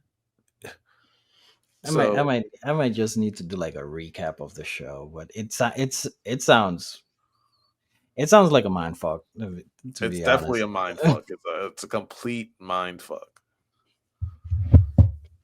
All right. So, my next show here, I don't know if this is a hot take. I think this show clears Squid Game. Um, Oh, I think Alice in Borderland, unfortunately, it got timing. Timing is so important when it comes to TV shows. Um, it did came around that time when Squid Game was literally had everybody in a chokehold. Um, but it it triggered my gamer side, because seeing a show, literally, it's a survival show where you have to play games and you have to strategy games. um you need physical, e- every aspect. You need to be emotionally intelligent, understand how to read people, just understand how gaming works to survive. This corporation is literally just taking a whole bunch of people and putting them in a survival game. The game is literally survive and you live. You die, you just die. And the different games that they play, like I think the first game is an escape room, but each room, if you fail, you literally die in the room. And there's different riddles, different things that you have to do to get out. In another game, there's a serial killer on this apartment complex type thing, and you have to be on specific floors. It's like a game of hide and seek, and you have to hide from this character to survive. You have to survive for a certain amount of time Hmm. to survive. Like it's just little things like that. It's not an in-depth show. It's just a solid good watch. It's It's so good. so good. Oh, the tunnel one, Yeah, that tunnel episode when they that have to it run is insane. Hmm. in the water, bro. Oh my god. Season 2, when they had to do, when they were in the junkyard in the container port and they had to play the game of tag, but you had certain amount of characters and each character needed to get this certain emblems to get points and whatnot, and if you do certain things you get more points, and just seeing how different characters did certain things and why they were playing the game, it's just it's entertaining. It's not something that you're going for the emotional attachment. No, it's literally an escape room. It's just a game of Clue. It's a game of hide and seek. It's taking these child games and just making it into the highest, most dramatic form of a survival game. Like there's one I think where the entire city is a game board, and there's this one guy who is literally the Punisher, and he's murking everybody. He's shooting everybody. He has like unlimited ammo, and you either survive or you take him out because he's finding every character. And to do that, and also the aspects of like a deck of cards, like you have to find every suit, every card just to unlock like another stage of the game. Like it's so entertaining to watch. I and again I say I think this show is just better than Squid Game personally. I think Squid Game has a deeper story, more in-depth story, but Hmm. Alice in Borderland is just a solid entertaining watch. Also, it's a manga and an anime. Hmm. I think was it no, I've watched the anime. The anime I only think goes up to the second game, to where the apartment complex. Okay. Yeah, and it's great. It's a great little watch too. And I I thought also like especially like that's another reason why I like the show, because it's from an anime that I've seen. So I'm like, oh, I'm gonna check it out. Like unfortunately, a lot of live action anime shows have failed, a la Death Note, Yu Yu Hakusho, Cowboy Bebop. Like I mean, shout out to One Piece, thank God. But Alice in Borderland did great. They did great. that's a great watch. Okay, leftovers. Is this the so? Okay, is this the one where everybody disappeared and some people just stayed? Yeah, so like it has some great actors in it, like Justin Theroux. He was married to Jennifer Aniston for a little bit. Hmm. Margaret Qualley, who just came out with that movie Substance or whatever, like this came out like a few months ago in theaters. I watched it. That movie's bizarre. I haven't watched it yet, but I heard it's great. I, it, it's good. It's good. It's good. Yeah, she's one of the main characters in it too. There's some Regina King's in it. She does a great job in season two. But yeah, so the story's about regular life, all of a sudden, at the same time, 140 million people on the earth just disappear. So it's Not at is night, is not like in the middle of the day. is it So, so is it before you continue, is it anything like religiously or biblically? Because that sounds like the rapture in the Bible. so it touches a lot of different things, Okay. but it a big thing it touches is the loss because that's how the show starts off. But think about it: 104, like in the middle of the day, a woman pushing her pushing her baby through out a grocery store disappears. Your pilot, that's flying your plane, disappears. Maybe you're cheating on your wife, right? The Right girl there. disappears in front of you. Maybe you're 8 months pregnant, and then all of a sudden you can't feel your baby anymore. That's crazy. And this is three, and then it jumps to 3 years later where the world is still trying to recover from that. Because how do you just recover with no explanation? You are just cooking your family breakfast, and everyone but you and your family's gone. Your husband and your kids. Then You're now about to you're go on alone. vacation to Disney World or some shit like that. You turn around because that's one of the characters. She was cooking breakfast for her family. She turns around, they're just gone. Like, so it's like a lot about loss. It's about rebellion. It's about acceptance and things like that.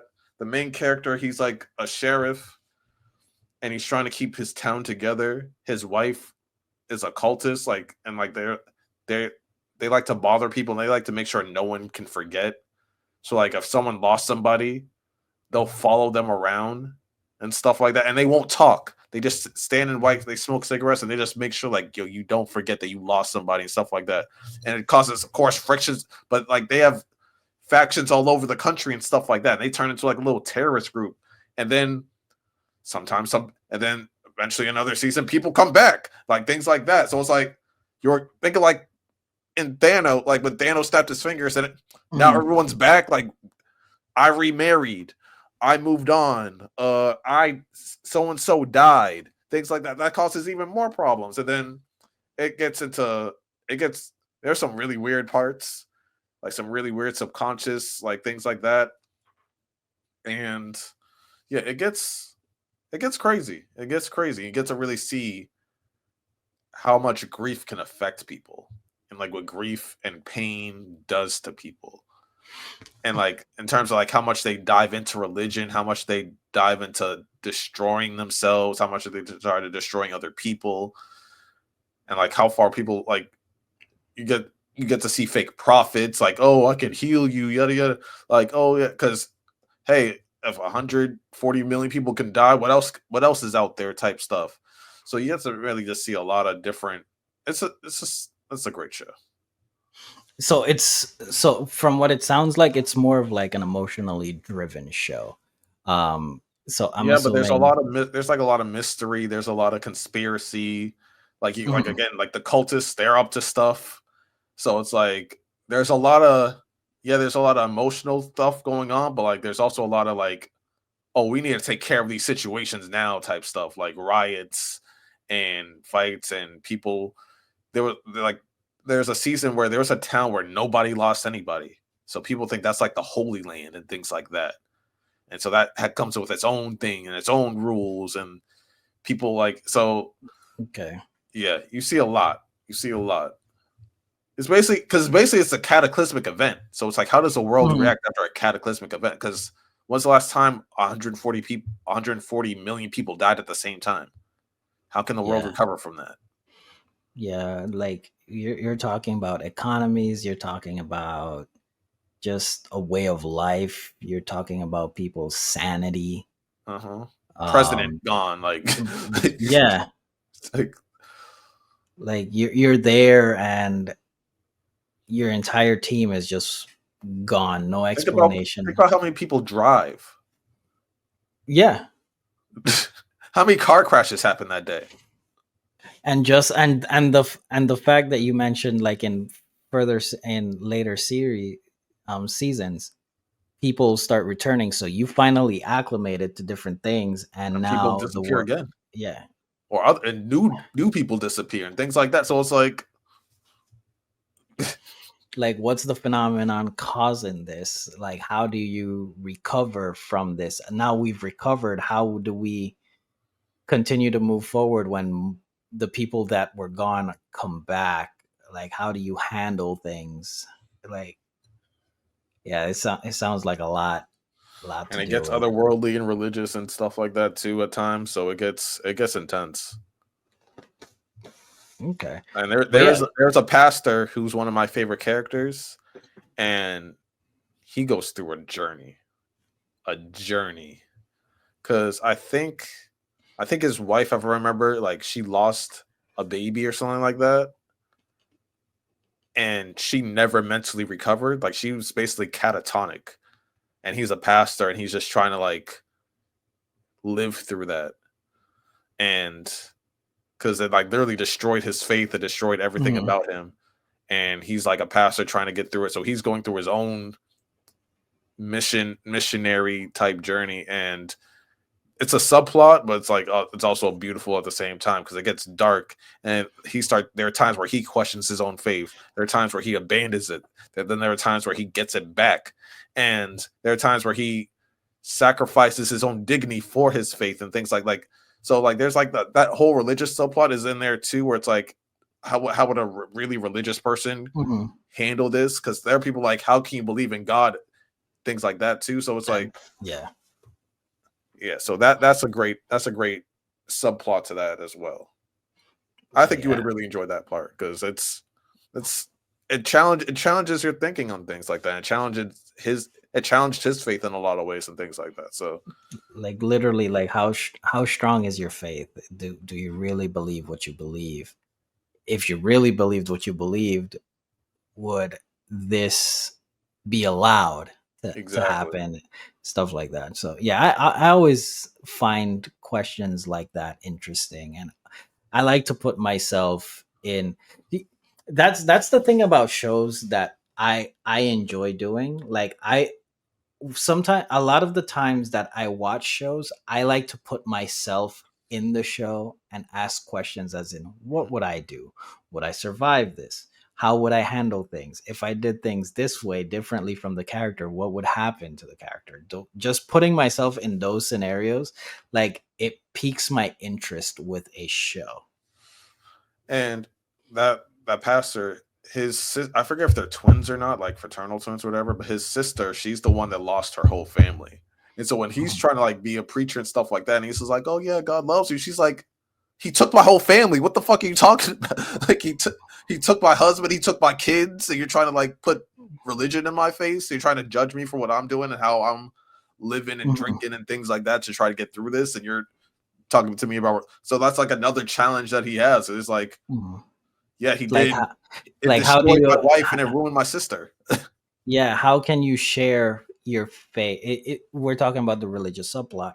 Like, how do you share your faith when the person, if it is the person who you believe in God, you believe that he's in control of all things, and now you're going to share that person to me? Well, if he's in control of all things, why would he do that to me if he loved me? Exactly. Like, things like that. And also, how do you share your faith with scenarios like that? Like, all of those things do cause for interesting dialogue, and also just in life in general, but also, in at least with me, in my personal walk in faith. I might have to take a look. I might have to take a look, but like, literally, these two shows that are on your list, those are the only two that I've never heard of. Yeah, no, I'm that's I'm great. glad I did. I think I got nominated for a few things too, but yeah, it's on Max, and yeah, it's definitely a great show. Yeah, I'm gonna definitely peep. Right, next one up is one of my favorites. Um, Black Mirror. Black Mirror. I love the writing. I love the concept of the show. I love that it's just stories. Like, here you go. Here's a story where you're in a museum and things are just weird. And or here you go. Here's another story about how social media is taking over everything and social media is literally currency. Or here you go. Here's another story where you and your friend are playing video games. He's a guy, Oh, you're a girl. And sometimes you watch that female character and you say, like, you know what? I might feel no, for this person, but no, do that you one. feel for the person or do you feel for the person controlling the female character? Like stuff like that. Like, they I kept changing characters. You know what it was? They kept changing characters. It had nothing to do with mhm. who they were playing. it's it's such a smart concept of a show. I think this show does it better than American Horror Story.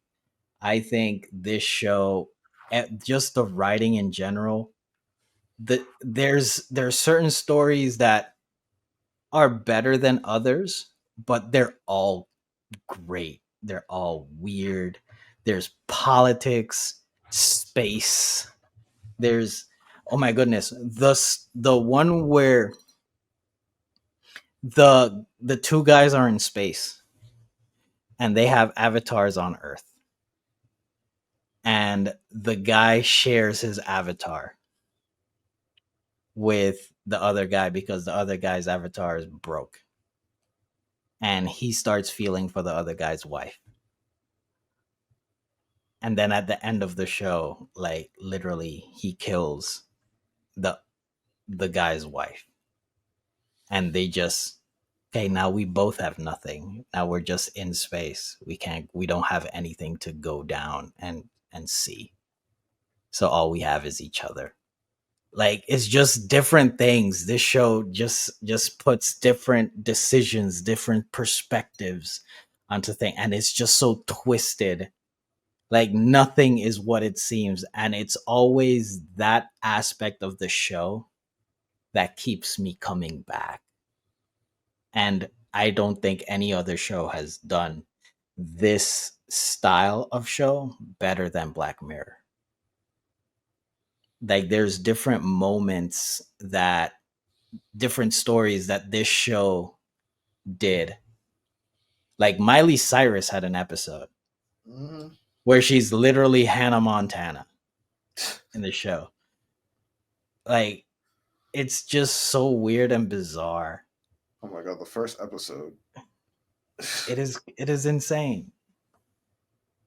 They really What's made your him fuck favorite a. They really made him fuck a pig. Yes. Oh my god, they made him fuck a pig. That was crazy. What's Um, your favorite Black Mirror episode? that's tough because there's like a few that that really stick with me. Um, the one that sticks out the most, the guy from Get Out, the one that he Okay. was in, where it's like everything's a game show type thing, and he Yes. had his meltdown, which was a beautiful monologue, and then he just became a part of the system, being that, which I thought was a really powerful message in a way where it's, you try to be different, you try to break the box, you try to break that shell and things like that, and you really just expose your raw truth, and you still, and sometimes you can still end up being a sellout, and it's just, I don't know, the being a cog in the machine at the end of the day. It was, Mhm. it's a very negative story and a very negative lesson, but I feel like it was also very necessary to show as well. Like you can't escape the matrix sometimes, no matter how hard you try. Yeah. Regardless of what you do, how you feel, like you're The matrix just, is the matrix. yeah. So yeah, that's probably, that might be one of my favorite ones. But there are a few others. Yeah. My favorite one is that video game one. Nah, Like, do you that one makes me crash out because I'm just like, bro, what the hell? And the thing is, it got weirdly aggressive. I was just like, dude wanted to fight him because he didn't want to Mhm. play the video game anymore. I'm just like, stop. it just brought into it's because it touched on a lot of things, just the taboo of homosexuality, Hmm. Especially in the black being community. especially in the black community. It also touched into just even in gaming, being a guy and picking a female character, and it was just, it was so weird, like just watching it, to where, like, are you developing feelings for the character on screen? Does the character on screen have its own mindset? No, it's the essence and the character, or the person controlling the character. And then you go back to your regular life and you have a girlfriend, you have a wife, you have a family. Like, my questioning my own reality, like, do I rather be in a virtual space than reality itself? Like, all of those things, it's just so weird. It's Black Mirror is goaded. It It really is is. so good. All right, let's knock these out. Right, actually, no, we can actually spend some time on this next show. Euphoria. Oh my god, Euphoria. A very controversial show, and it's one of the reasons why it's my favorite. I had to drop, personally. I understand. It was a little bit over the top for me. And that is exactly why it's on this list. Because it pushed boundaries. It's a show that definitely went too far in multiple instances. Multiple instances. I don't know where did you drop it at? I dropped it in the first season. Oh. I dropped it early. Like, I was like, okay, I know where this is going, and I kind of just need to back away.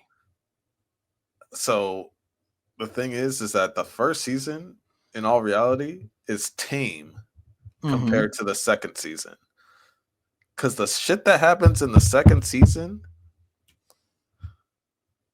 one, the director, objectively, with all the reports and things like that, and like his responses to things, he's a piece of shit.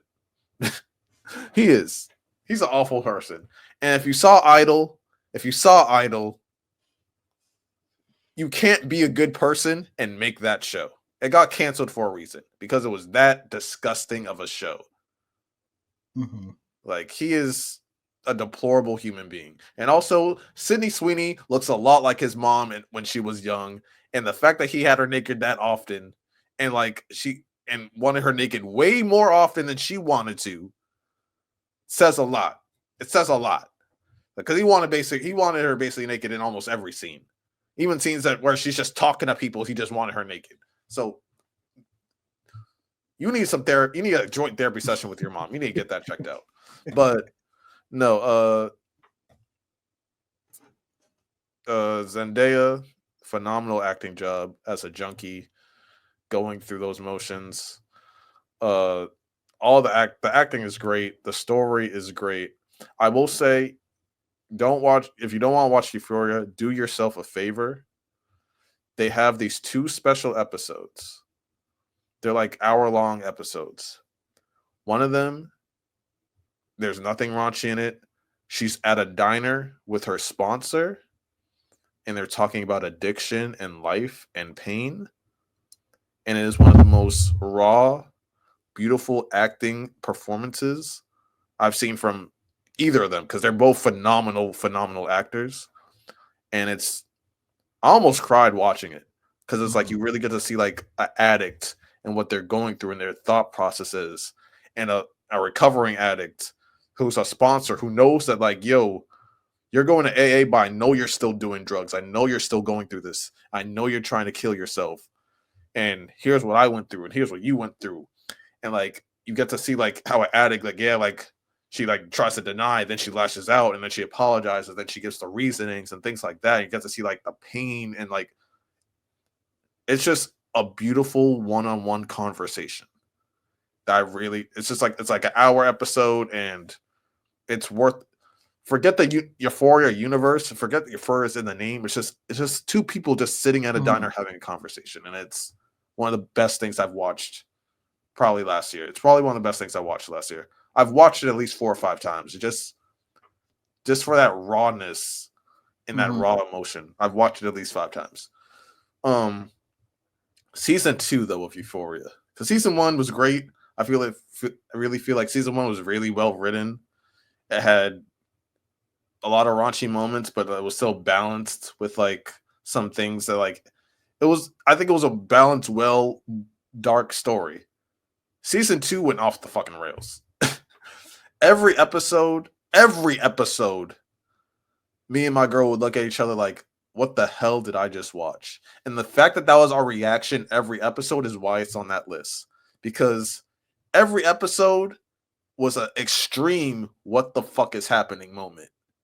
And just like the fact that a show can give me that type of reaction every single episode, and every episode I feel like it can't get worse than this, it can't get crazier than this, these people can't be that deranged, the next episode tops it, then tops it again. So like to me, and that fact alone is what makes Euphoria an all-time great show to me. It's the reaction it gives you. It's the boundaries that are broken, some boundaries that shouldn't be broken, but you still have to sit through those situations and watch it. And it's a part of media history to me, and it's gonna always be embedded in the media culture, as this was a show that went too far, but it was too good to shut down. Idol went too far, but the writing was terrible, so it got shut down. Euphoria is too good to shut down, but it goes too far. So it's to me, it's the ultimate villain show, because it's like, yo, this should not be a thing. This should not be allowed. This type Hmm. of story is not good for media. It's not good for the. It's definitely not good for youth. It's not good. It doesn't teach great life lessons like that at times, but it's so good. And it's like one of those things where it's like talent overcomes whatever. Hey, Tom Brady has done some questionable things. Kobe's done some questionable things. Like these athletes done some questionable things, but they're so good at what they do, we overlook it. And Kobe's Tom Brady, they're like my favorite athletes, but they've Hmm. both done some fuck shit. We overlook it because of how great they are, and it's the same thing applies to Euphoria. It's so good, and it gets such a reaction out of me where yeah, it crossed the boundaries and things that I'm not necessarily okay with, but I don't care. I don't care. No, I hear you, because it literally it's, to It's me, chaos. it's so uncomfortable because it felt so real watching Yes. it. I've had members of my family be addicted to stuff. I won't say what specifically because I'd like to keep that private. But from I think it was episode 3, I felt like, okay, this is going to get dark.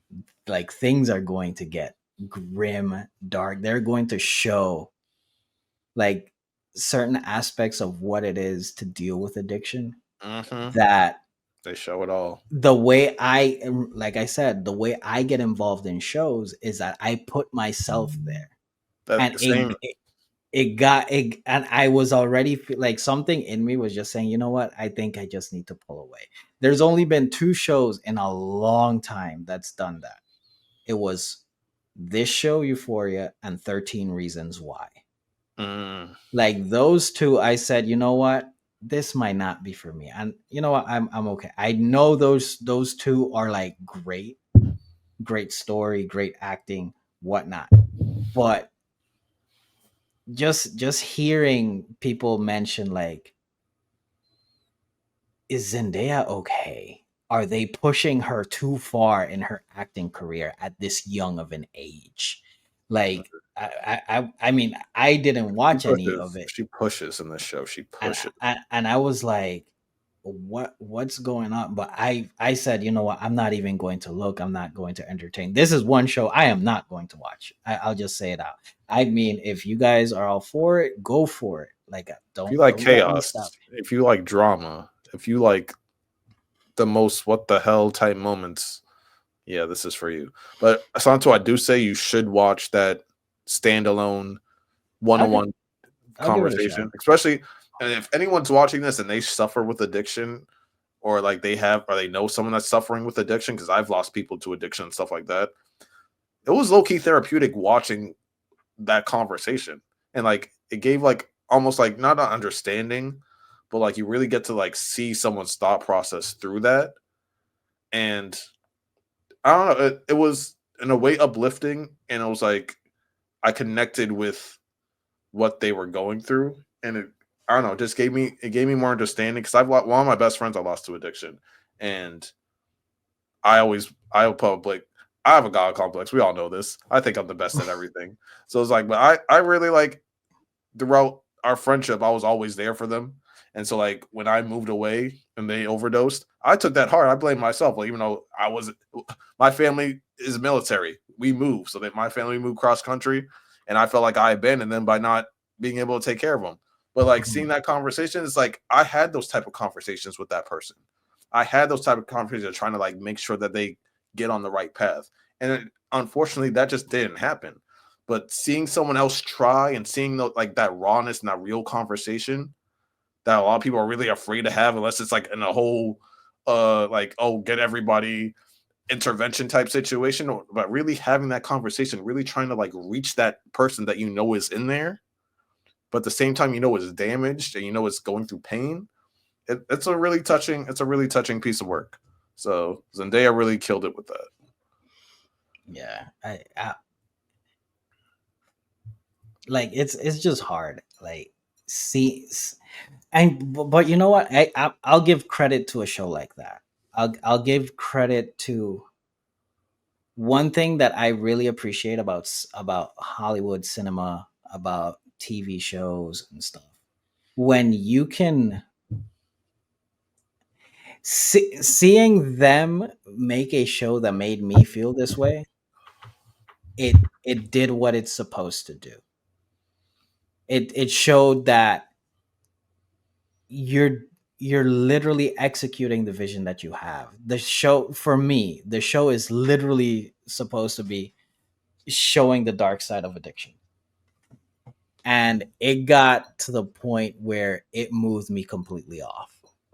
Like I knew, I understood in myself at that time that I couldn't handle a show like this. And even that, maybe they lost a viewer, but they got a lot of credit from me that it's able to execute its vision to that extent, because I didn't watch it because it's a bad show. I didn't watch it because the writing is writing is, I believe the writing is terrible, the acting is terrible, the cast is bad. No, I literally pulled out because you guys are making me feel things that I maybe am not emotionally prepared to endure. Or maybe I don't want to feel these things. Or maybe if I do feel these things, it affects me negatively. That's why I tell people, like, in when I was doing the music episode, behind the scenes, I was talking to Miles and I was like, this is why I don't listen to Rod Wave. Rod Wave has a way of expressing things so sad that it makes me sad. And I don't like feeling sad. So this is one point where it's like Lonnie hates and loves himself. So as great as I think I am, there's always that part of me that thinks that I'm like the worst at everything, that I'm trash and things like that. And like I hate the number one thing I hate more than anything else in the world is weakness. I'm sorry. That's just me. I hate weakness more than anything. And I hate self weakness. So when things make me uncomfortable, when things make me feel ways I don't want to feel, sometimes I go after them. So that maybe that's another reason why I like Euphoria so much, because it challenged me and made me feel things I didn't want to feel. It made me uncomfortable. So I had to sit through it, because I had to be like, I had to rise above it. You have to I was like, you have to I can't conquer let it. something beat. I can't let a show beat me. I can't let a show make me walk away. So like, I had to push through. So maybe that's another reason, because it was a great challenge for me. and at the same time, I just loved it. I loved that I didn't like. I loved that I didn't like some of it. I loved how much I didn't like some of it. I also loved how much I loved some of the other shit. Like, it's like some of my favorite scenes in TV is in Euphoria. She has Zendaya has a chase scene from Cops that is one of the most hilarious, dramatic. What the fuck chase? I say just go on YouTube and just watch the chase scene, Santo. You'll just be like, what am I watching right now? This girl is fucking crazy. Like, that one was crazy. There's so many scenes where I'm just like, yo, this is insane, but I love it. I love chaos. I'm a chaotic person, and Euphoria just the fought. It's not good. It's not bad. It's a mess. It's a mess. Like the whole production of Euphoria, a mess. Mhm. Yeah, I heard about that.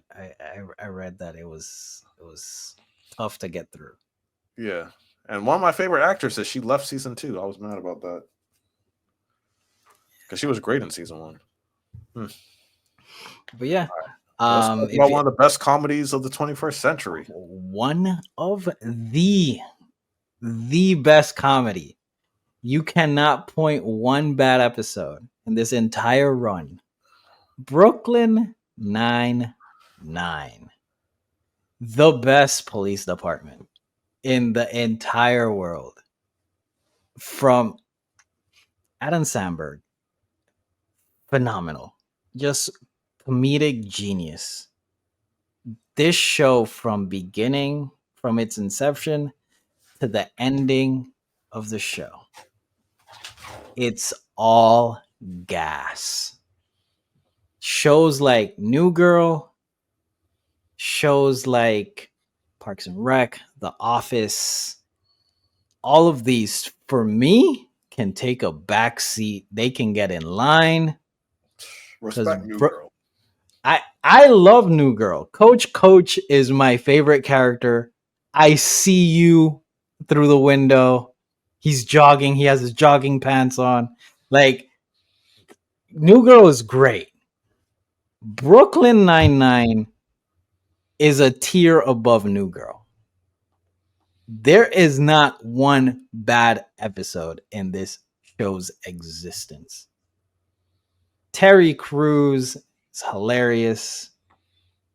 I can't remember the captain's name, but he Oh, passed away recently. yeah. He is That's so sad. he is so funny when he's not supposed to be funny. Like that cold humor. Gina is Rosa is hilarious. The show is just they made inmates during a lineup sing boy band songs. Like, Tell me it's why. like, oh my goodness, his best friend is a is a master thief, and he always gets away while being buddy buddy with the main detective. The show's just comedic genius. It's smart comedy, still goofy, which I like. I don't like, not that I don't like. I was talking to my brother-in-law, and comedies now, if it's not woke comedy or if it's not super intelligent comedy, it doesn't get pushed. Like back in the early 2000s or mid 2000s, you had the parody comedies. You had the scary movies. You have Not Another Teen Movie. You had the American Pies. You had stupid comedy, the Pineapple Expresses, Super Bad, just things, Hot Rod, just goofy comedies to where it was just silly movies. Brooklyn Nine-Nine, it's the perfect blend of intelligent comedy with goofiness. And I think goofy comedies are almost extinct. If it's not a stand up special or if it's not an intelligent comedy, it doesn't get pushed. Brooklyn Nine-Nine did that. It made stupid and smart comedy have a balance. And I think it's my favorite comedic show of all time. People say The Office, people say Parks and Rec, people say New Girl. Um there's a new show with Adam McKay or McHale, Mhm. Animal Control. Like there's a lot of shows out now. Brooklyn Nine-Nine just stands above all of them in my opinion. That's just me. I love New Girl though, but I think Brooklyn Nine-Nine is above. That's fair. I love Brooklyn Nine Nine. No complaints for being on this on anyone's list. Okay, so what I usually do in talking top tens, the last two, I usually have them so knock them out back to back, and then Oh, after mine's this, not in order. huh? Mine, mine's No, no, this isn't like in a 1 to 10 format. No, but the last two that you have, just go ahead and talk about them, and I'll talk about the last two, and then I have a final question at the end. okay. Because even though it's all the way down here, Killing Eve might be number one or two for me. Uh, Killing Eve has over like 50 awards and like something a bunch of nominations. Uh, Sandra Oh, she's known for Grey's Anatomy. Grey's Anatomy is her second best work. It's Killing Eve. Killing Eve is her best work, period. Jodie Cromer is one of the best actresses I've ever seen. She won in 2019 the Emmy. Just so you know how stacked 2019 was for actresses. Viola Davis was nominated for How to Get Away with Murder. Mhm. Sandra Oh was also nominated for Killing Eve. Amelia Clark for Game of Thrones. Game of Thrones. Robin Wright for House of Cards. Hmm. Mandy Moore from This Is Us. And This is Lauren us, Lindley from Ozark. and this is when this is us had everything in a chokehold. Yes. And Jodie Cromer beat them all for Killing Hmm. Eve. That's how great she is. Now, as great as the show is, I have a personal bias because a lot of my closest friends say that Villanelle, the main, she's not the main. Well, she's the one of the main protagonists and antagonists because she's the assassin in the show. They all said that like if I was to be like an actual villain in real life or like assassin or something like that, I would be her. Like me and her's personalities are very, very, very similar. Like I said, there's only like maybe a few people I could say like, oh, that they're like me or I can connect with them. Villanelle is like a female version Lani in terms of personalities. We have a lot of similarities and we would respond to things a lot similar to. I just can't beat people. I just can't beat people up for free, and well, I can't get paid to beat people up. I don't know, but no, it is a great cop killer show. But it's also like a love interest thing between Sandra Oh and her. Uh, has some very great monologue and conversation. Some of my favorite in fiction. Especially Villanelle. She talks about she's playing a part. She's always playing a part, which is something that I do. Like, if you know me, there I can be weird, not weird with people, but if I don't like somebody, I play with them. Like I toy with them. Sometimes I might tweak my personality, things like that. I might change how I'm playing, like how I'm talking to him, things like that. Because I like playing with my food, and she does the same thing, but that's just her job. So it's like, well, she was basically pretending to be somebody else, but she was talking about pain and addiction, how she doesn't feel anything and stuff like that. And it's one of the greatest what depression is monologues I've probably ever seen. I think it is the best depression monologue I've ever heard. in my opinion. And if you're suffering from depression, the fact, like when she says, like, I buy what I want, I don't want it. I do what I like, I don't like it. I can have whoever I want, but I don't want them. At the end of the day, I'm just so bored with everything in life. Nothing gives me pleasure. Nothing, because that's what depression does to people. That's what depression Mhm. does to me That's right. personally. I can be doing I can be jumping out of if I'm in a depressive episode, I can be jumping out of a plane. I could have SZA and Sydney Sweeney in the. I'm sorry, I'm married, but whatever. I'm just saying, like that type of situation. I could have like steak and lobster, and my Patriots just won another Super Bowl. If I'm in a depressive episode, it doesn't do anything for me. Yeah. And so, like, the way that she talks about it and like the emotion, like she's like when I say she's like great, she might be the greatest actress we have in in the world. Like her acting chops, the way that she can switch her personalities on cue, the way that she can switch her emotions on cue, is her superpower as an actress. Like she is a unique actress in terms of like her emotional range, and Yeah. that to me means a lot. Like your emotional range and like how quick you can be and how great you can get into a role and deep you can get into a role matter a lot to me. And the fact that she does act a lot like me in a lot of ways gives it an extra edge. So, and it's one of the most decorated shows in recent history. So, got to put it up there for me. Yeah, and in terms of acting, I do hold her in very high regards. I mean, some people might have it as a hot take or whatnot. I mean, I don't care. I think she's in that echelon of the Viola Davis, of the Meryl Streeps, Oh, Jodie of Comer.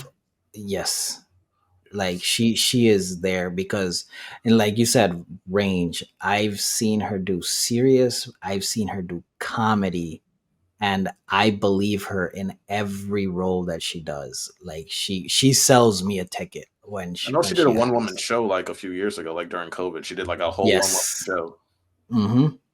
And she has the ability to do that. Like that's one thing that I would say about actors. If actors can do monologue, or if actors can do Broadway, Mm-hmm. they that's a different level of actor or actress, and Yeah, she has that. I feel like it's like with music artists. There's like some people that like they like don't write their own raps or write they don't write their own songs and stuff like that. And yeah, they're still art, they're still music artists, but then there's someone that they write their songs, they compose their own beats, they compose the music, they know how to produce, they know how to do like she can do every level of acting. She can Mhm. direct too. She can do Broadway, she can do theater because she's done it all, and she's just a very well-rounded actress. So yeah, she's the genuine article. She's a special. She's a generational talent to me. I would have to agree. I I I love to see her acting. Like What did you think about literally. Killing Eve? I I haven't finished it. Okay. I'm sorry, I haven't finished it. But from what I've seen, the standout is the acting. Story wise, great story. I mean, it is, you know, your assassin trying to just seeing all how the plot goes, trying to find out who's who, whatnot. Sure, but it's just great acting. Like the story's great. It's an easy follow, which I like. Mm. I enjoyed the show. Do you see any Um, comparisons between me and her? sure. Because I I did mean, at first, but the people just kept on saying it that are close to me that like really know me and stuff like that. They're like, "You're fucking Villanelle." I'm just like, huh. do you take that as a compliment? Oh hell yeah, hell yeah. She's fucking awesome. Should never tell a psychopath they're a psychopath. It upsets them. Or when the guy's begging for his life, he's like, "Please, I have children. I don't want your children." I'm just like, Oh No, gosh. but I that's it's I need to finish it. I haven't. But I yeah, actually didn't like the it's a ending good. that much, but the first two seasons scary for me. Okay. Do you think that happens a lot in shows? Yeah, I feel like a lot of times they try to milk an extra season. Okay. Because I remember we were having a conversation on the main podcast regarding Shonen Jump endings, and they always fumble the ending. Hmm. Like, do you I think think it's that part of happens a the process. lot in shows? I think it's. I think it happens a lot in general. I feel like we have, as a society, we have problems with letting go. We have a problem with committing to an ending and things like that, especially something like Killing Eve that brought them so much success. So I feel like ending it, and then sometimes the beginning is like the best parts of a story. Oh, always sometimes the beginning can be the best part of a story. So it's like the ending a lot of times will be lackluster. Not that I think that I have problems with the ending of Killing Eve. Yes. Is it still in like my top 10, 15 shows of all time? Yes. But yeah, the ending might be the last season objectively to me is the worst season, Mhm. but the first two seasons are goaded. Especially the ending of the first season where she stabs her in bed, which was such like an awkward scene because like they barely been around each other. They're just lying Mhm. in bed talking about life. And then she stabs her. And Stabs then her. she's like, and then it's like, then it gets awkward. She's like, did you just stab me? She's like, oh my God, I did. Well, don't pull it out. I'm gonna pull it out. Don't pull. And then like, oh, now she's bleeding out and all this other. It's just it was a chaotic mess. It was awesome. Okay, but yeah, I would have to say the same thing. I think just as the audience, but it's also two sided because at times I feel like yes, writers do want to put the cherry on top on endings, but I do think from what I've seen lately, especially in the anime world, they try to big brain too much. Mhm. They try to overextend, overdo, push, and the story culmination suffers, unfortunately. Yeah. And sometimes less is more, but also I do understand that you're trying to give your audience as much as you can. Did you get to the part where Villanelle met her family? No. Okay, because that's a trip. That's a trip, and it shows more of Jody's range, and also Villanelle's family. Just imagine like what kind of family can make a Villanelle, Mhm. and Okay. it's a mess. It's a mess, and you get to see like a lot of the pain she went through, and it really flushes out her character a lot. It makes you understand why she is and who she is. Pretty much is Yeah, what you're even saying. though like what she is so out there, it kind of is like all right. Not that you should be like this, but it's like I you kind were of set up get to it. fail, girl. Like Yeah, you were set up to fail. Your family, they're fucking assholes. gotcha. Gotcha. You know, and this is a callback. This is why Succession is what it is because the dad is literally horrible to his kids, and that's why all of them are terrible characters. So we kind of understand. So that's it's literally the same thing as Killing Eve. It's like Mhm. you understand to a certain extent why you are who you are. So I get it. Yeah. Okay, industry HM. I have not watched this one. Oh, at first HM was just honorable mention, but then I finished. Honorable. Actually, Oh, honorable. Okay. no, it was the honorable mention at first, but then I was like, I need to finish season 3, and I finished season 3, and then I made Mhm. the top 10. So Really? Yeah. Okay. So industry, it's also on Max. It is basically corporate euphoria. It's corporate euphoria. Not as Oh. extreme. Not as Okay. extreme. But not as extreme in terms of what the fuck moments, but it is a lot more intense at times. It's brokers at a bank kind of is what it's about and things like that. Like these new people at a bank and like they're like investors for like companies and like they deal with a lot of the stock market stuff and things like that. But it's just so intense. It's so intense.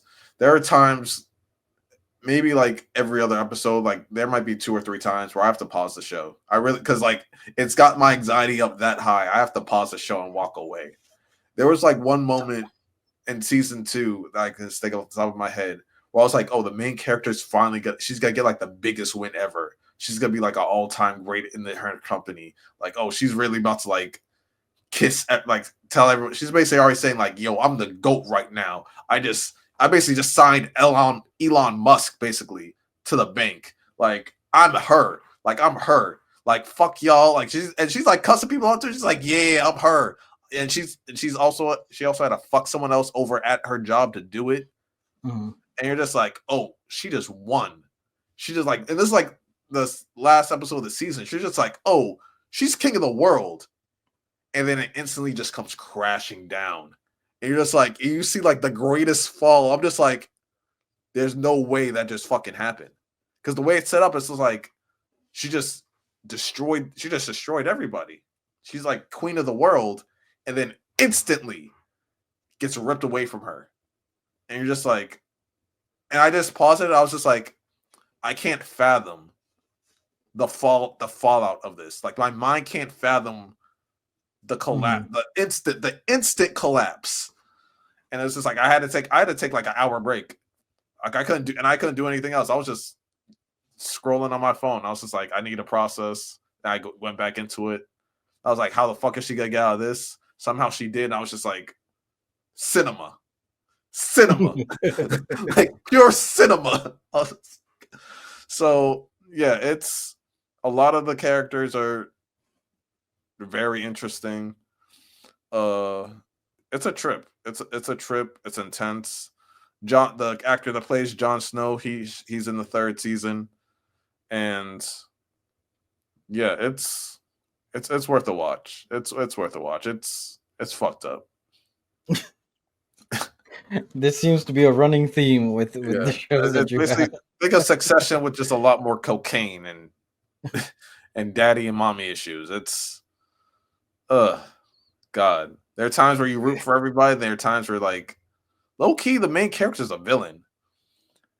And like they say some of the most fucked up things to each other. It's fucking crazy. It's It's uh crazy because then you start thinking like because like I said, art does sometimes imitate life, and like people are really like this in this yes, and it's field. very cutthroat. Like the bank business is apparently like in stocks and things like that, and like it's very cutthroat and like they're all predators and it's all about winning. And it's like how much are you willing to like destroy other people, destroy yourself, embarrass yourself? How far are you willing to go just to win and just to survive?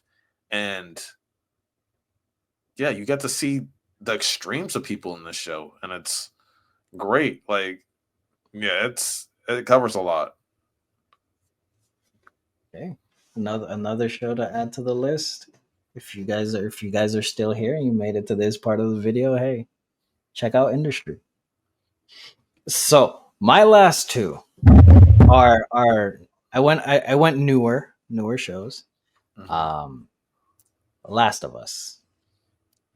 I think Last of Us is fantastic. Yes, Pedro Pascal is in everything now, but he killed it as Joel. Um, One thing I loved about Last of Us is something that I say about shows a lot, and this is why Last of Us was great. I don't need you to be creative. I don't need you to put your spin on things. Plagiarize the script.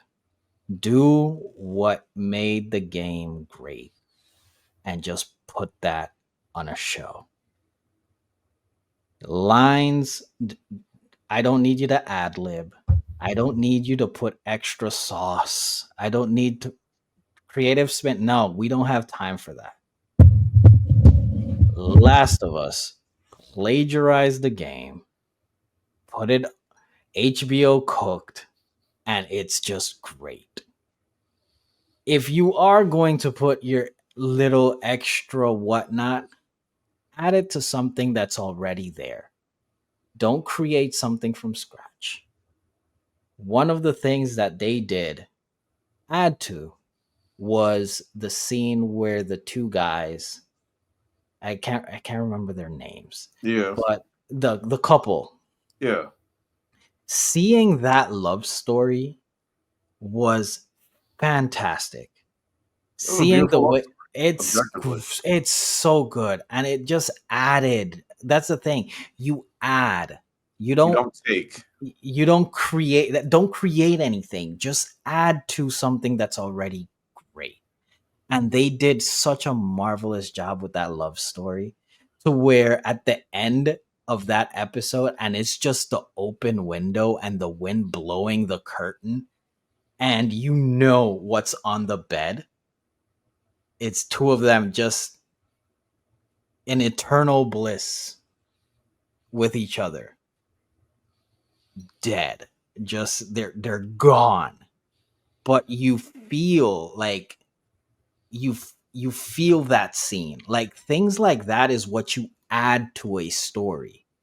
Don't try to change things that we love.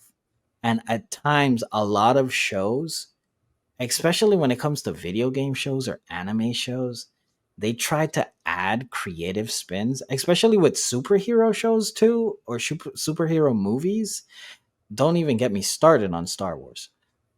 But they try to just put their own spin on things. I'm like, you're not here for that. You're literally here to make the game into a show. And Last of Us did that flawlessly. I Like agree. the scene where, not the scene, the episode where Ellie was about to be assaulted by that guy. Like Ellie's acting, like the actor Bella Ramsey, I think is her name. Hmm. Like her acting in this entire show is a acting clinic. Like to see the rage when she's killing the guy that's trying to assault her.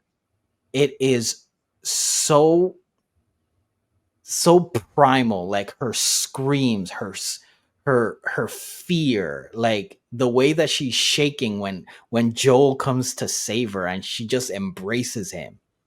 Like it literally gave me goosebumps watching it. And I know that that sounds very cliche, whatnot, but no, legit, like the acting in this show, it is top notch. Like it's up there. I'm hoping season 2 does the same as season 1. But this show did exactly what I usually tell shows that are taking source material to the big screen. Hey, don't add stuff.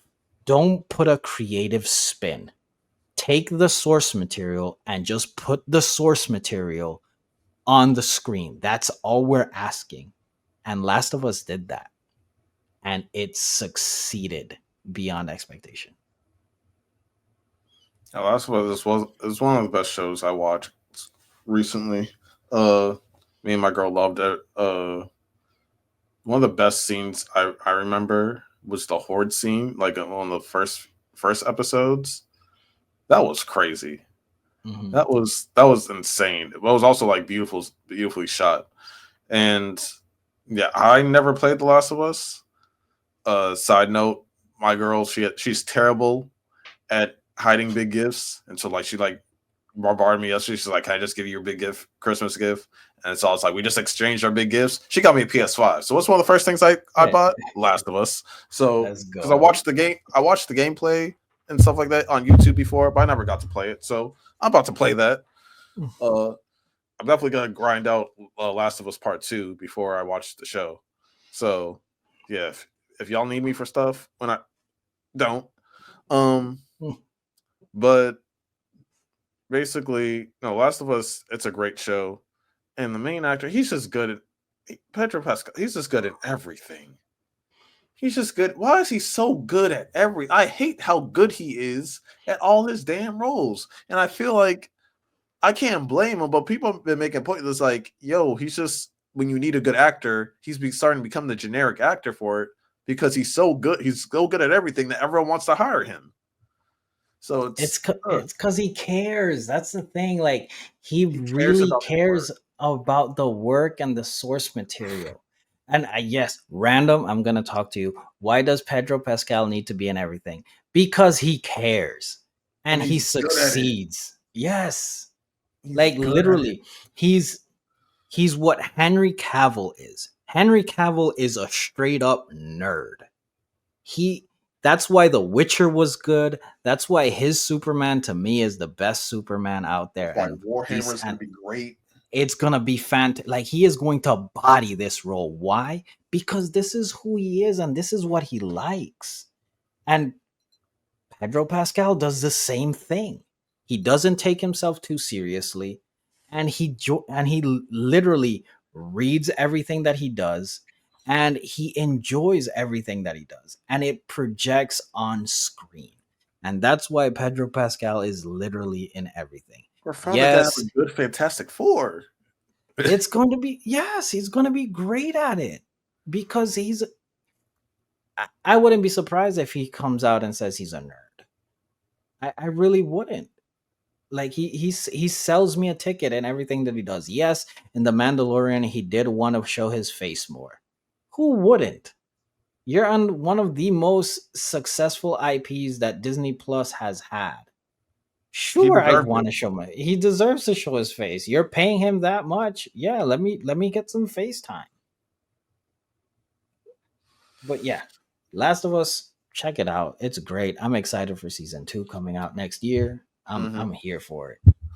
Quick question before you talk about Loki. Have you ever watched the movie Michael Cleaton with George Clooney? I have not. Okay, never mind. Because Why? that's what Industry is based off of. It's one of his better, more renowned movies, in my opinion. Okay.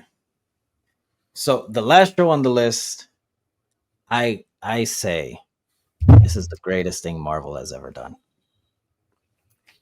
It clears Avengers Endgame. It clears Infinity Wars. It clears WandaVision. It clears Iron Man 1. It clears Thor Ragnarok. Y'all can hold this L in every aspect. Loki is the best written character in the entire Marvel universe. This is not a debate. This is not a question. This is a fact. You can hold it. Loki is the best written character in the entire Marvel cinematic verse. Yeah, he is. He He is. literally is. This is not up for debate. This is better than Agatha. This is the best show on Disney Plus, bar Mm-mm. none. This is competing with Bluey on best show on Disney Plus. The only thing I would put above it is maybe Bluey, maybe, and that's only because I have kids. The acting, hands down, some of the best acting jobs. Side characters, phenomenal. Owen Wilson back on the map because of this show. One of the best endings to a character in the Marvel universe. Loki finally sitting on the throne unselfishly is both glorious and incredibly depressing. You don't know how to feel about that ending because Mhm. it's Loki is finally acknowledged as being great, and he finally has the throne, has all power, all seeing. He finally is the glorious king in complete solitude. Nobody acknowledges him. Selfless, the most selfish character in the entire Marvel universe, becomes incredibly selfless. And you see the journey the entire time from the movies to this. It's the greatest story arc Marvel has written. Better than Thanos, better than Iron Man. This is the best story in the entire Marvel Cinematic Verse, in my opinion. But I'm also right.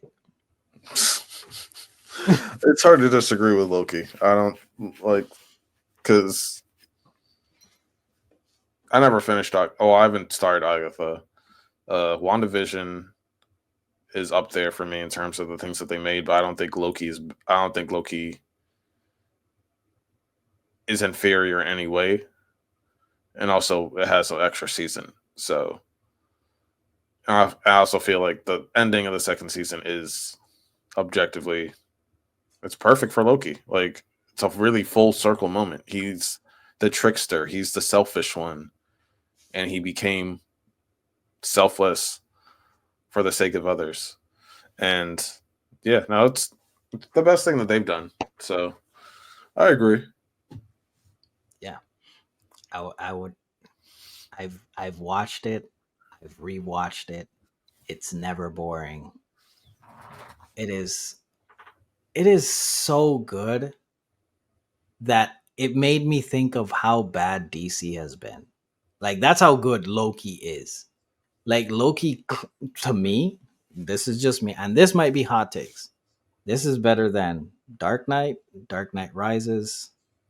This is better than The Batman in terms of story, just story written. I mean, I think what Christian Bale did as a character is as acting is great, but as a story, Loki's story is goaded in the superhero verse. I don't think it's better than the Penguin though. I haven't started the Penguin. To me, the Penguin might be a top 10 show of all time. It's the I'll closest have thing to a modern Sopranos that we've had. okay. I'm It's that good. definitely gonna. I'm definitely gonna check it out because I've been a Colin Farrell stan. My hot take about Colin Farrell is I think Colin Farrell is a better actor than Tom Cruise. I think I agree. I think in Minority Report it would be much better if Colin Farrell's character switches with Tom Cruise's character. I think in an alternate universe, Colin Farrell has Tom Cruise's career. I think that the Penguin getting this much recognition just shows that Colin Farrell does have the ability to be an A-list actor. You can argue To this the is his best work.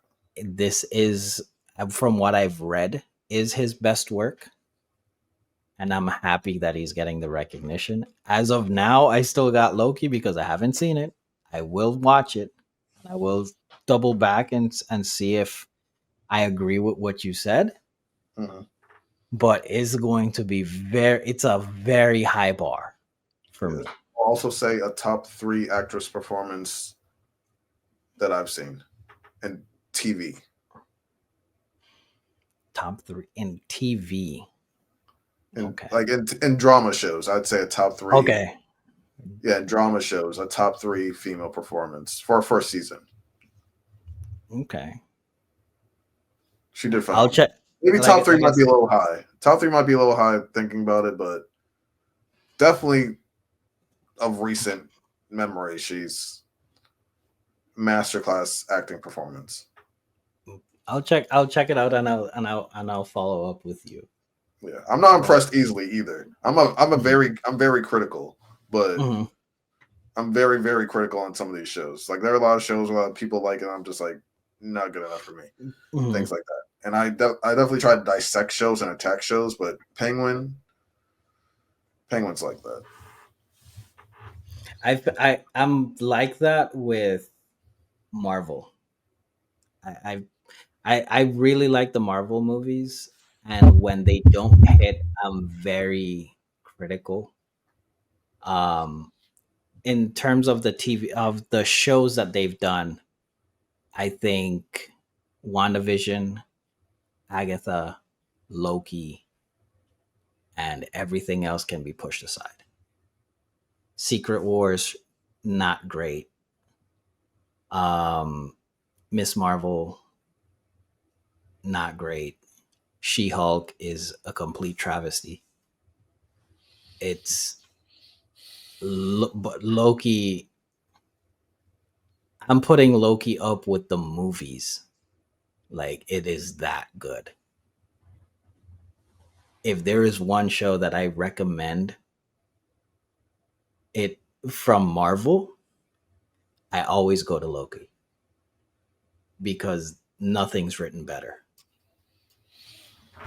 Yeah, my thing with the Penguin, you don't have to know anything about DC. Well, watch the first Batman movie, Robert Patterson, because it starts right Yeah, after that. yeah, yeah. I But watched it. even low key without it, just it's like a mob show, and it's just such a great job. It's so good, and the Penguin. There are times where you root for him, like he's like the greatest hero of all time.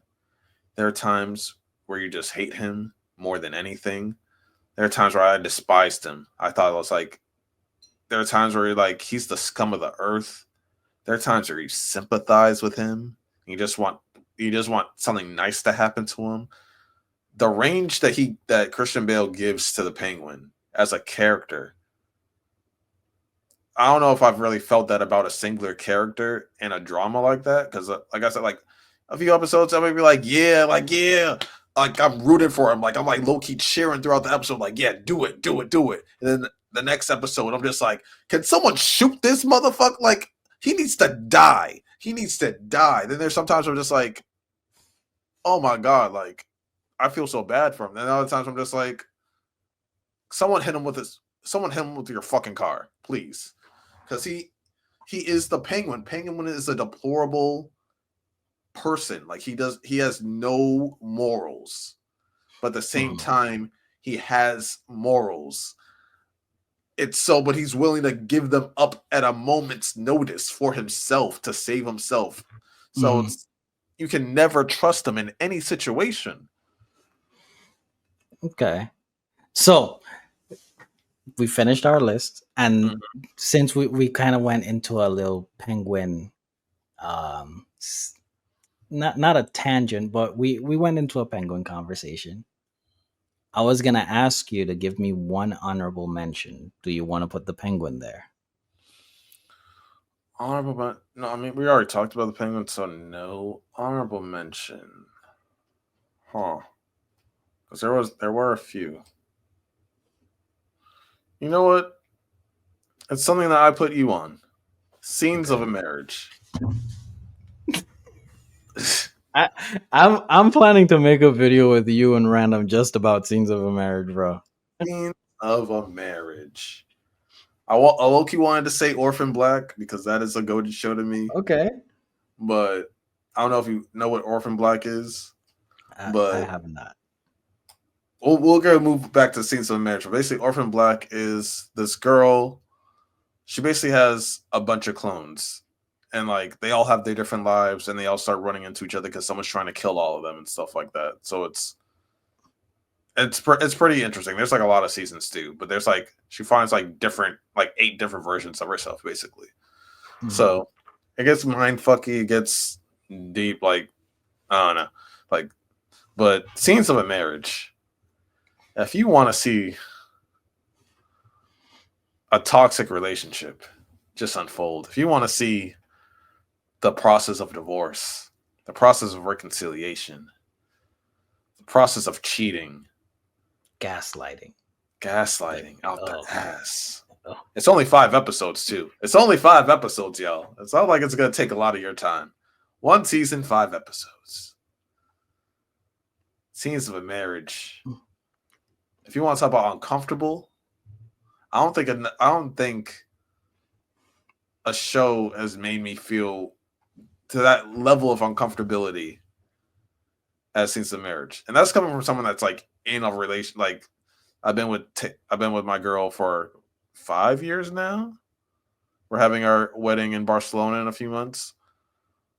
Uh, yeah, I've seeing a couple go through that, and like the way that they shoot it, the way it presents itself, it's like you're there. You're just there watching them live their lives, and it's just like God, like oh my God, I can't imagine like thinking, just think like putting because I'm like you, I put myself in these shows, I put myself in that universe when I'm watching. If that was me and Taylor, I don't know how I can't even process that being me and my girl. I can't process it because this.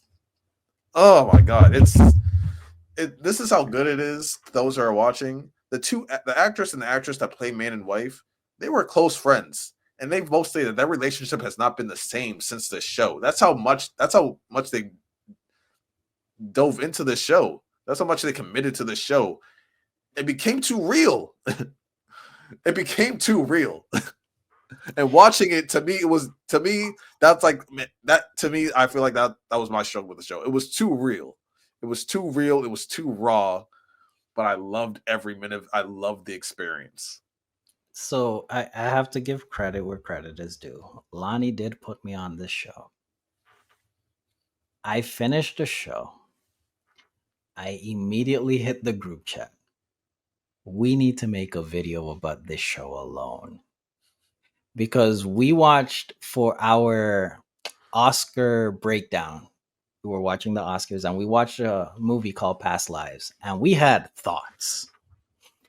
This movie is this show is the remix of Past Lives. It took the level of gaslighting, of toxicity, of uncomfortableness to a different level. And it touched a lot of taboo subjects regarding open relationships, regarding marriage, regarding divorce, and reasons for divorce. Should you reconcile even though you love the person? It showed self growth. It also shows a lot of self loathing. It shows level of attraction. What should you do and what should you not do? It does. One thing I told Lani was this show kind of bolstered a lot of my views that I had regarding marriage on do's and do nots. If you guys just want a quick drama filled show, It's just only a 5 episodes. get in, a get out, and feel uncomfortable. Feel you're either gonna feel uncomfortable or you're gonna be like, that's why I don't do things like that. Scenes of a marriage. Just check it out. My show. And this is one show that me and Lani have in common. Greatest waifus in the entire TV show history, in my opinion. Wheel of Time. Wheel of Time.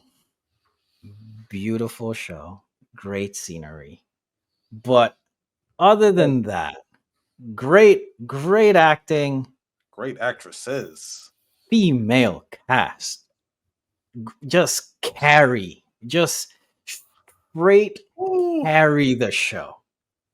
Story is bonkers. Antagonist is great. Aura personified. Just it's what Rings of power should be. Rings of Power, step aside. Y'all on the Lord of same the network Ring. too. They're It's on both the on same Prime. network, Y'all both on Prime. bigger budget and everything. And Wheel of Time just said, "Hold my beer." It's such a beautiful watch. It literally is. Rosamund Pike, yeah, Rosamund Pike bodies bodies the main role. Just ah, just magic, mythical, medieval show. Like Game of Thrones, but it will go down better than Game of Thrones. And I I think it I has I think it has more books too. yes, it has more it has more source material than Game of Thrones. But characters like Moraine, Egwene, Nyx, Susan, like what's it? Nineveh? Like just Something like that. It's close. anyway. Anyways, women should watch this show because it literally is carried by the female cast. The male cast, sure, they act great, but literally it's the female cast that carry this show. And it's my honorable mention. I was gonna put it, but I it was between Wheel of Time and Loki, and I think Loki is just a cut above. Real Time will have a lot more seasons though, so I agree, which I'm patiently waiting. I'm patiently mhm. waiting. Wheel of Time, like I said, I think it's a lot longer than uh Game of Thrones. It's, when I go to bookstores and stuff like that, because my girl's super into books, um, I see it all the time. I see like the collection editions and stuff like that look crazy too.